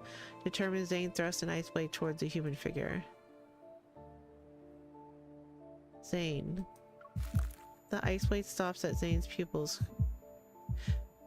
The ice blade stops as Zane's pupils contract. It's her. But she can't possibly be here. They're your patients. How could you? Am I next? Oh wow, it's messing with him. You'll kill me, right? No, you're not Zane. Who are you?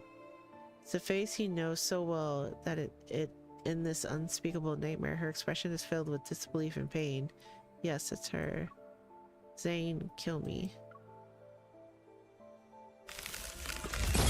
Black ice flowers bloom from her chest, their petals unfurling. She's as light as a piece of paper, separating from life's weight, yet she falls almost with a thud in his stiff embrace. Buzzing engulfs Zane's ears as he once again pulled into the depths of a never-ending nightmare. While he knows it's an illusion, he can't break free. At that moment, the cracked protocore cluster pulsates with a blood-red light, and the air trembles around it.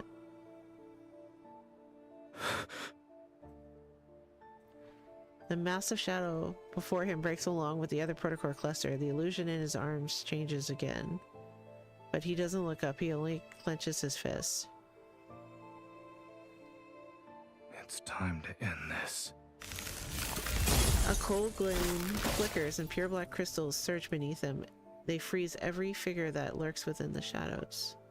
The darkness is suppressed and his surroundings change. Its foggy, blurry figure gradually emerges from the cracks in the space. Zane conjures black ice and takes aim. However, his body becomes immobile as if it frozen in place. You shouldn't throw yourself into danger just for her. Who? His entire becomes encased in ice. Black crystals pierce his chest and spread it to his fingers. The intense pain leaves Zane back drenched in sweat. He's unable to control his body. Seek your destiny. Only then can you be redeemed. Just talking.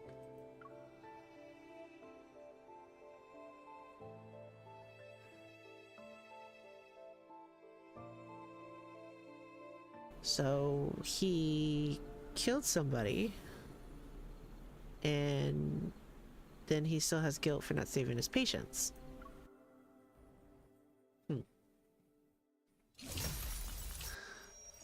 As a particular cluster shatters, a distant tremor ripples through the air. The space around me transforms into a mist.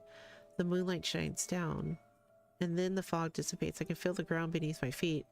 I cautiously assess my surroundings to see I'm in a garden at the back of the hospital. Something's not right. This is Lincoln's Axos hospital, but we should be in Chancia. My heartbeat quickens and a sense of foreboding washes over me. Holding my gun, I push open the door that leads to the hospital. Behind the door, a white mist emerges. When it cleared, I noticed I was back at Zane's place. By the couch, someone was lying on the floor with their back to me. Zane. Be careful. We haven't escaped this dream. There are 2 layers, and the Wanderer is still here. I rush over to Zane to help him up. He weakly presses his hand against his left shoulder. His expression alone shows how much pain he's in. The ice. Zane clenches his left hand and moves away from my hand. The ice. It's dangerous. Don't touch.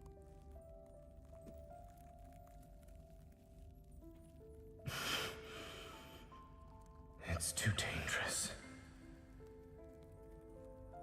I won't be able to control. Leave. Now. A sudden voice in my head gives me pause. Despite the warning, I leaned in to inspect Zane's injury, feeling my heart sink with each passing moment. There are no visible external injuries on his body, yet a blackened ice spreads across his wrist and neck. It doesn't seem to appear like it'll disappear anytime soon. I don't think you're going to lose control over your evil. Let me see if I can help.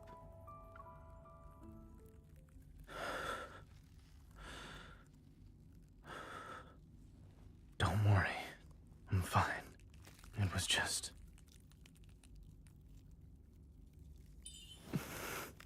Doesn't look like you're fine. It starts to melt since my method is working. Don't waste your time on me. We can still go after her. Focus on taking care of yourself first.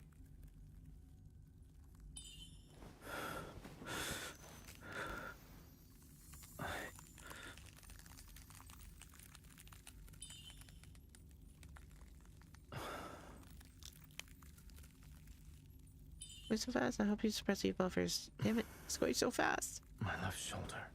A little lower.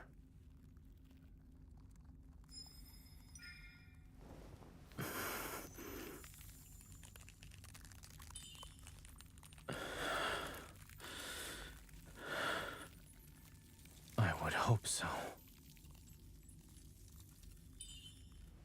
I know how this nightmare ends. Wanderers aren't the only threat here. Huh? When push comes to shove, leaving me behind might be for the best.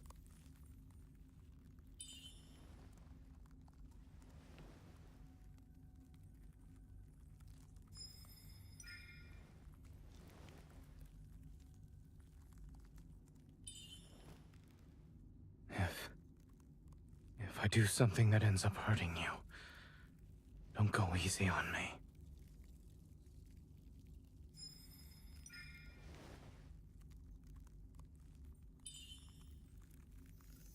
Yeah, gotta do whatever I say, boss. You're not allowed to talk like that anymore. Oh.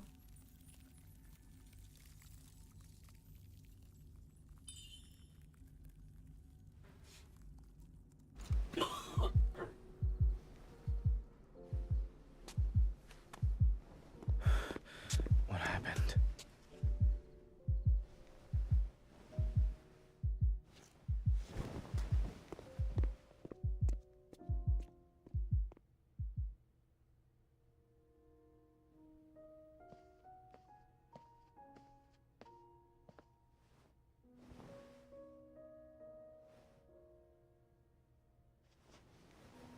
Letting you step into this nightmare, perhaps, was another mistake.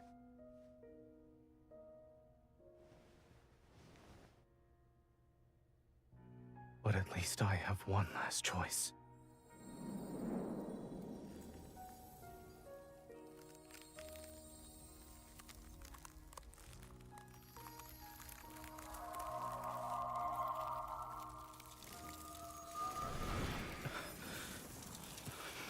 Huh?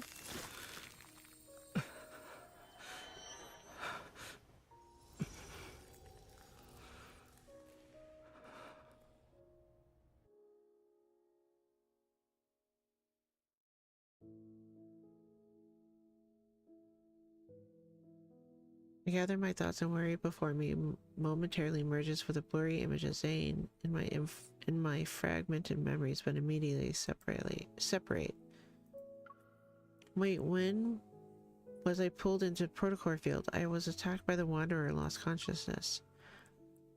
Then, the wound should be on my body, but it's gone. I gave Zane an inquisitive look, and I want an answer. He averts his gaze instead. Zane, what did you do while I was unconscious?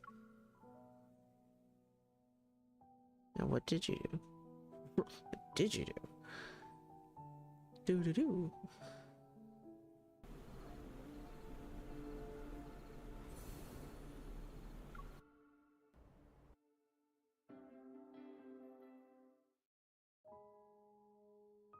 Zane, what did you do while I was unconscious? Damn it.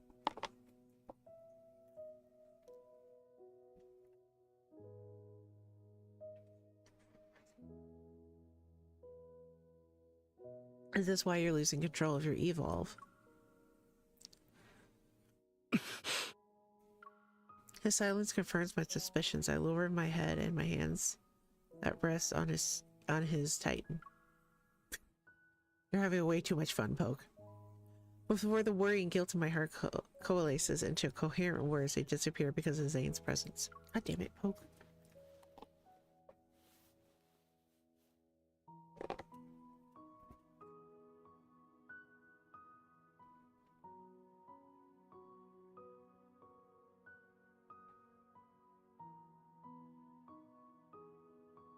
He lowers his head and his chin rests on top of my head.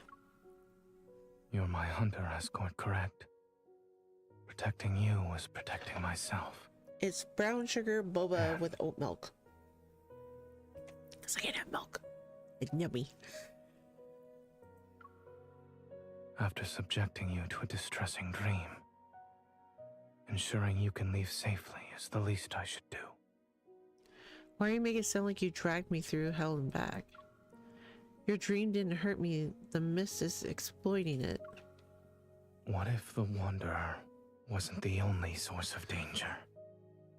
You've seen how bleak and oppressive this dream is. As you said, it's not exactly being nice to me. Perhaps the dream itself is the real threat here. Zane talks slower and insinuating each word with a gentle tone. It's as if he's trying to calm his simmering inner turmoil. I realized something after we entered the protofield that's based on Zane's dream. He's been acting more hesitant. Could it be, Zane, this nightmare is more than just a dream to you, right?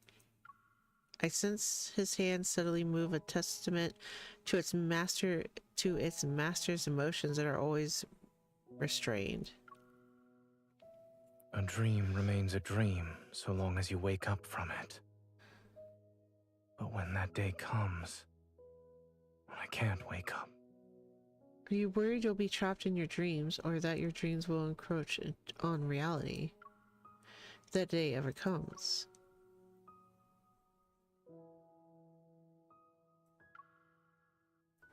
Even if the world falls into chaos and everything turns upside down, I'll never forget who I am, and I won't forget who you are.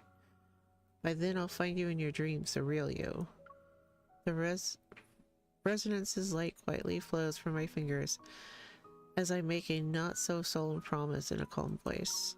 Zane's breath hitches as if it's suspended in the air for a while. He exhales, his breath carrying the weight of unspoken sentiments. If all else fails, I'll bury you in the body of a snowman. You'll be a super big snowman. What? I close my eyes and banish my myriad of questions and worries from my mind. If you can't deal with it by yourself, then we'll face it together. I am the best there is, and so I'm sure I can lend a hand. I see your problem-solving skills are more on the straightforward, brutal side. Should we consider this a side effect of you becoming stronger? See. It's called having the freedom that comes with power.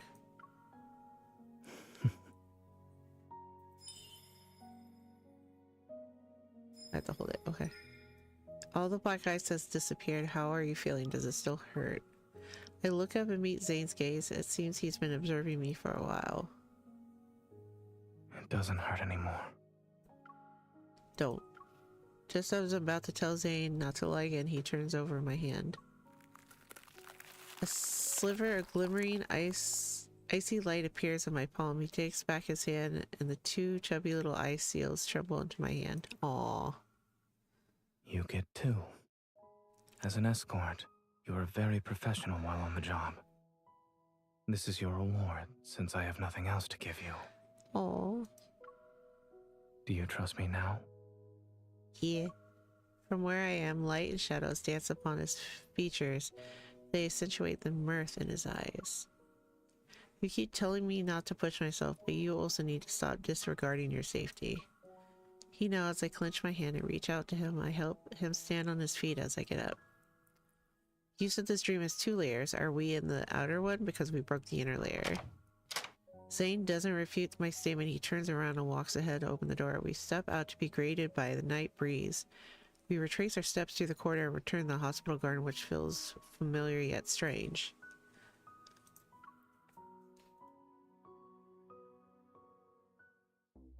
A mutated wanderer's protofield defies normal logic. It could be hiding anywhere. Outside the hospital, skyscrapers rise like towering concrete trees in the forest. Meanwhile, the rest of the city stands in eerie silence. I can use my eval to return the protofield to its original state. Negative consequences born from mistakes don't need to be fixed. The sky swiftly darkens as if time itself has been accelerated.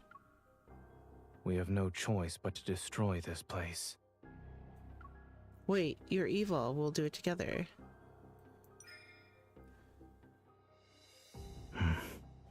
Are you ready? Aww. Black snowflakes drift from our interlocking vision. Night wind momentarily suspends before swirling to a frenzied flurry once more. Underneath our feet, a vast expansion of ice crystal blossoms. The ground and the buildings and even the particles floating in the air are all ensnared in the swift spread of the chilling night, wrapped in its icy embrace. In an instant, the entire world froze into a black ember. A rift violently tears through the fabric of the space. A wanderer can't hide anymore. It stretches and reveals its true form. There it is, let's go. Zane's coat flutters wildly in the wind amidst a nightmarish darkness. The icy glimmering materializes in his hands. Let's end this before the breaking dawn arrives. Let's do this thing.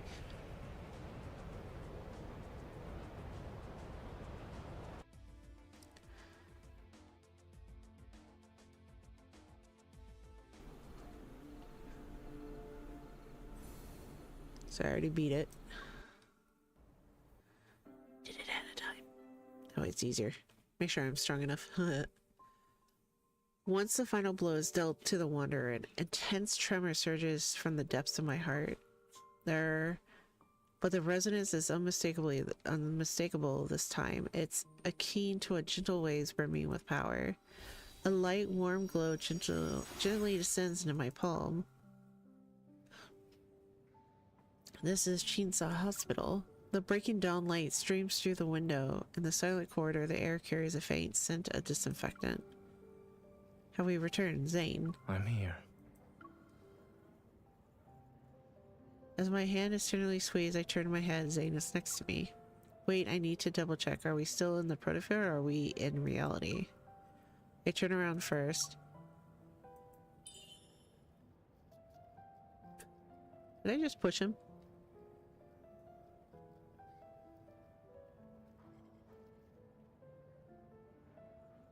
And turn back now.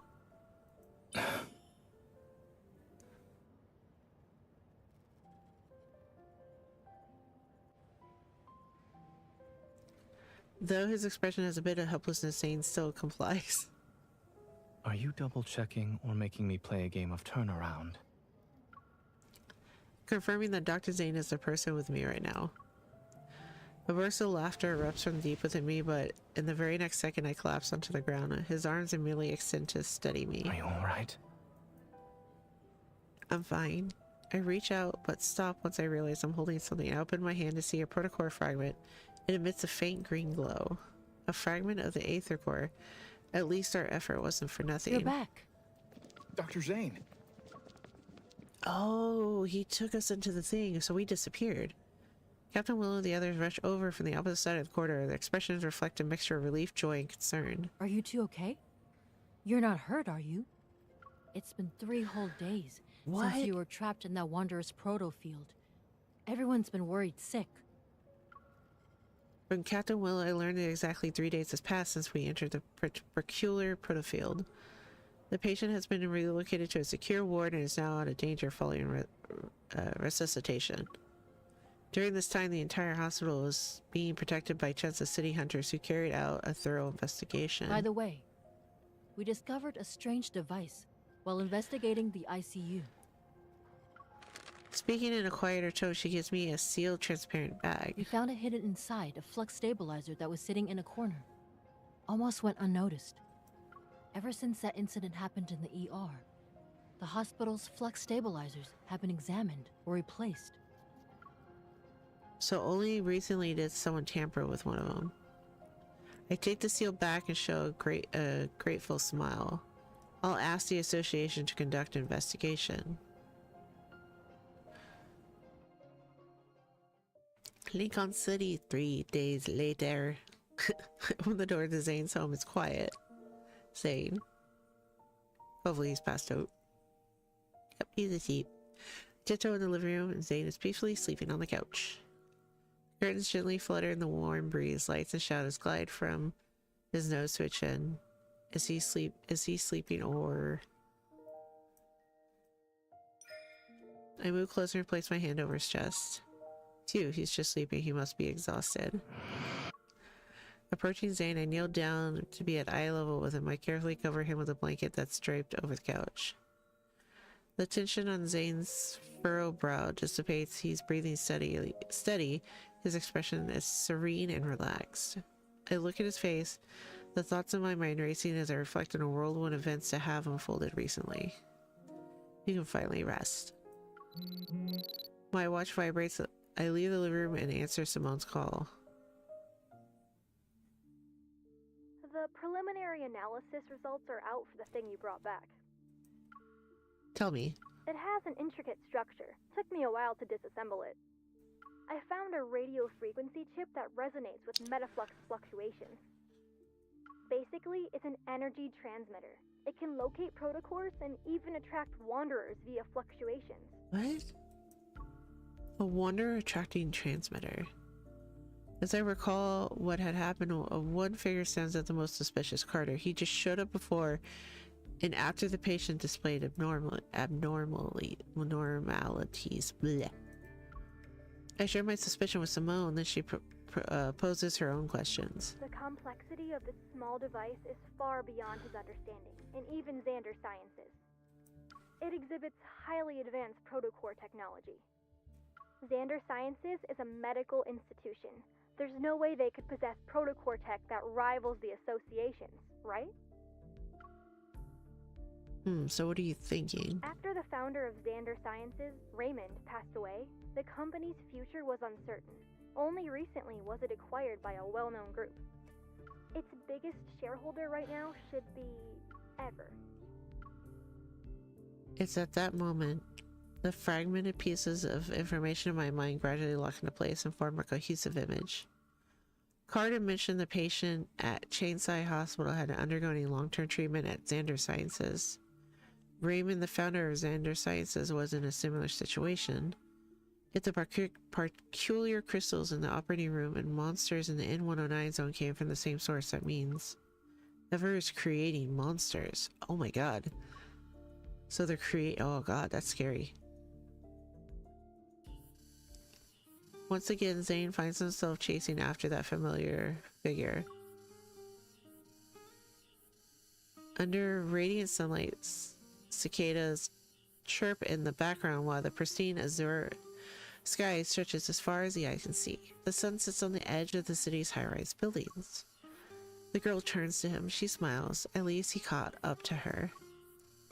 Finally. He holds out his hand to the girl. She firmly grasps it.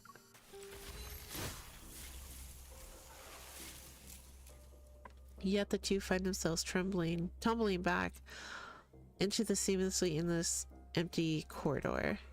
Black crystals emerge from his palm. They encroach on the girl's forearm. Sunlight is engulfed by darkness once more. Oh, so he's always gonna have that nightmare. That sucks. Being a doctor is not easy. I give him props. Oh, poor Zane. Oh, yay. Okay, I'm gonna end this here, guys. Let's see. Hoo.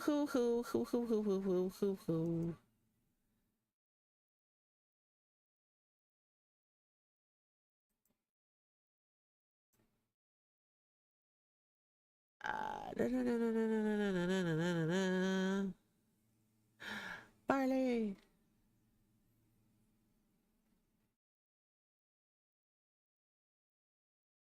Oh, okay. I can hear Zane in the background in my ear.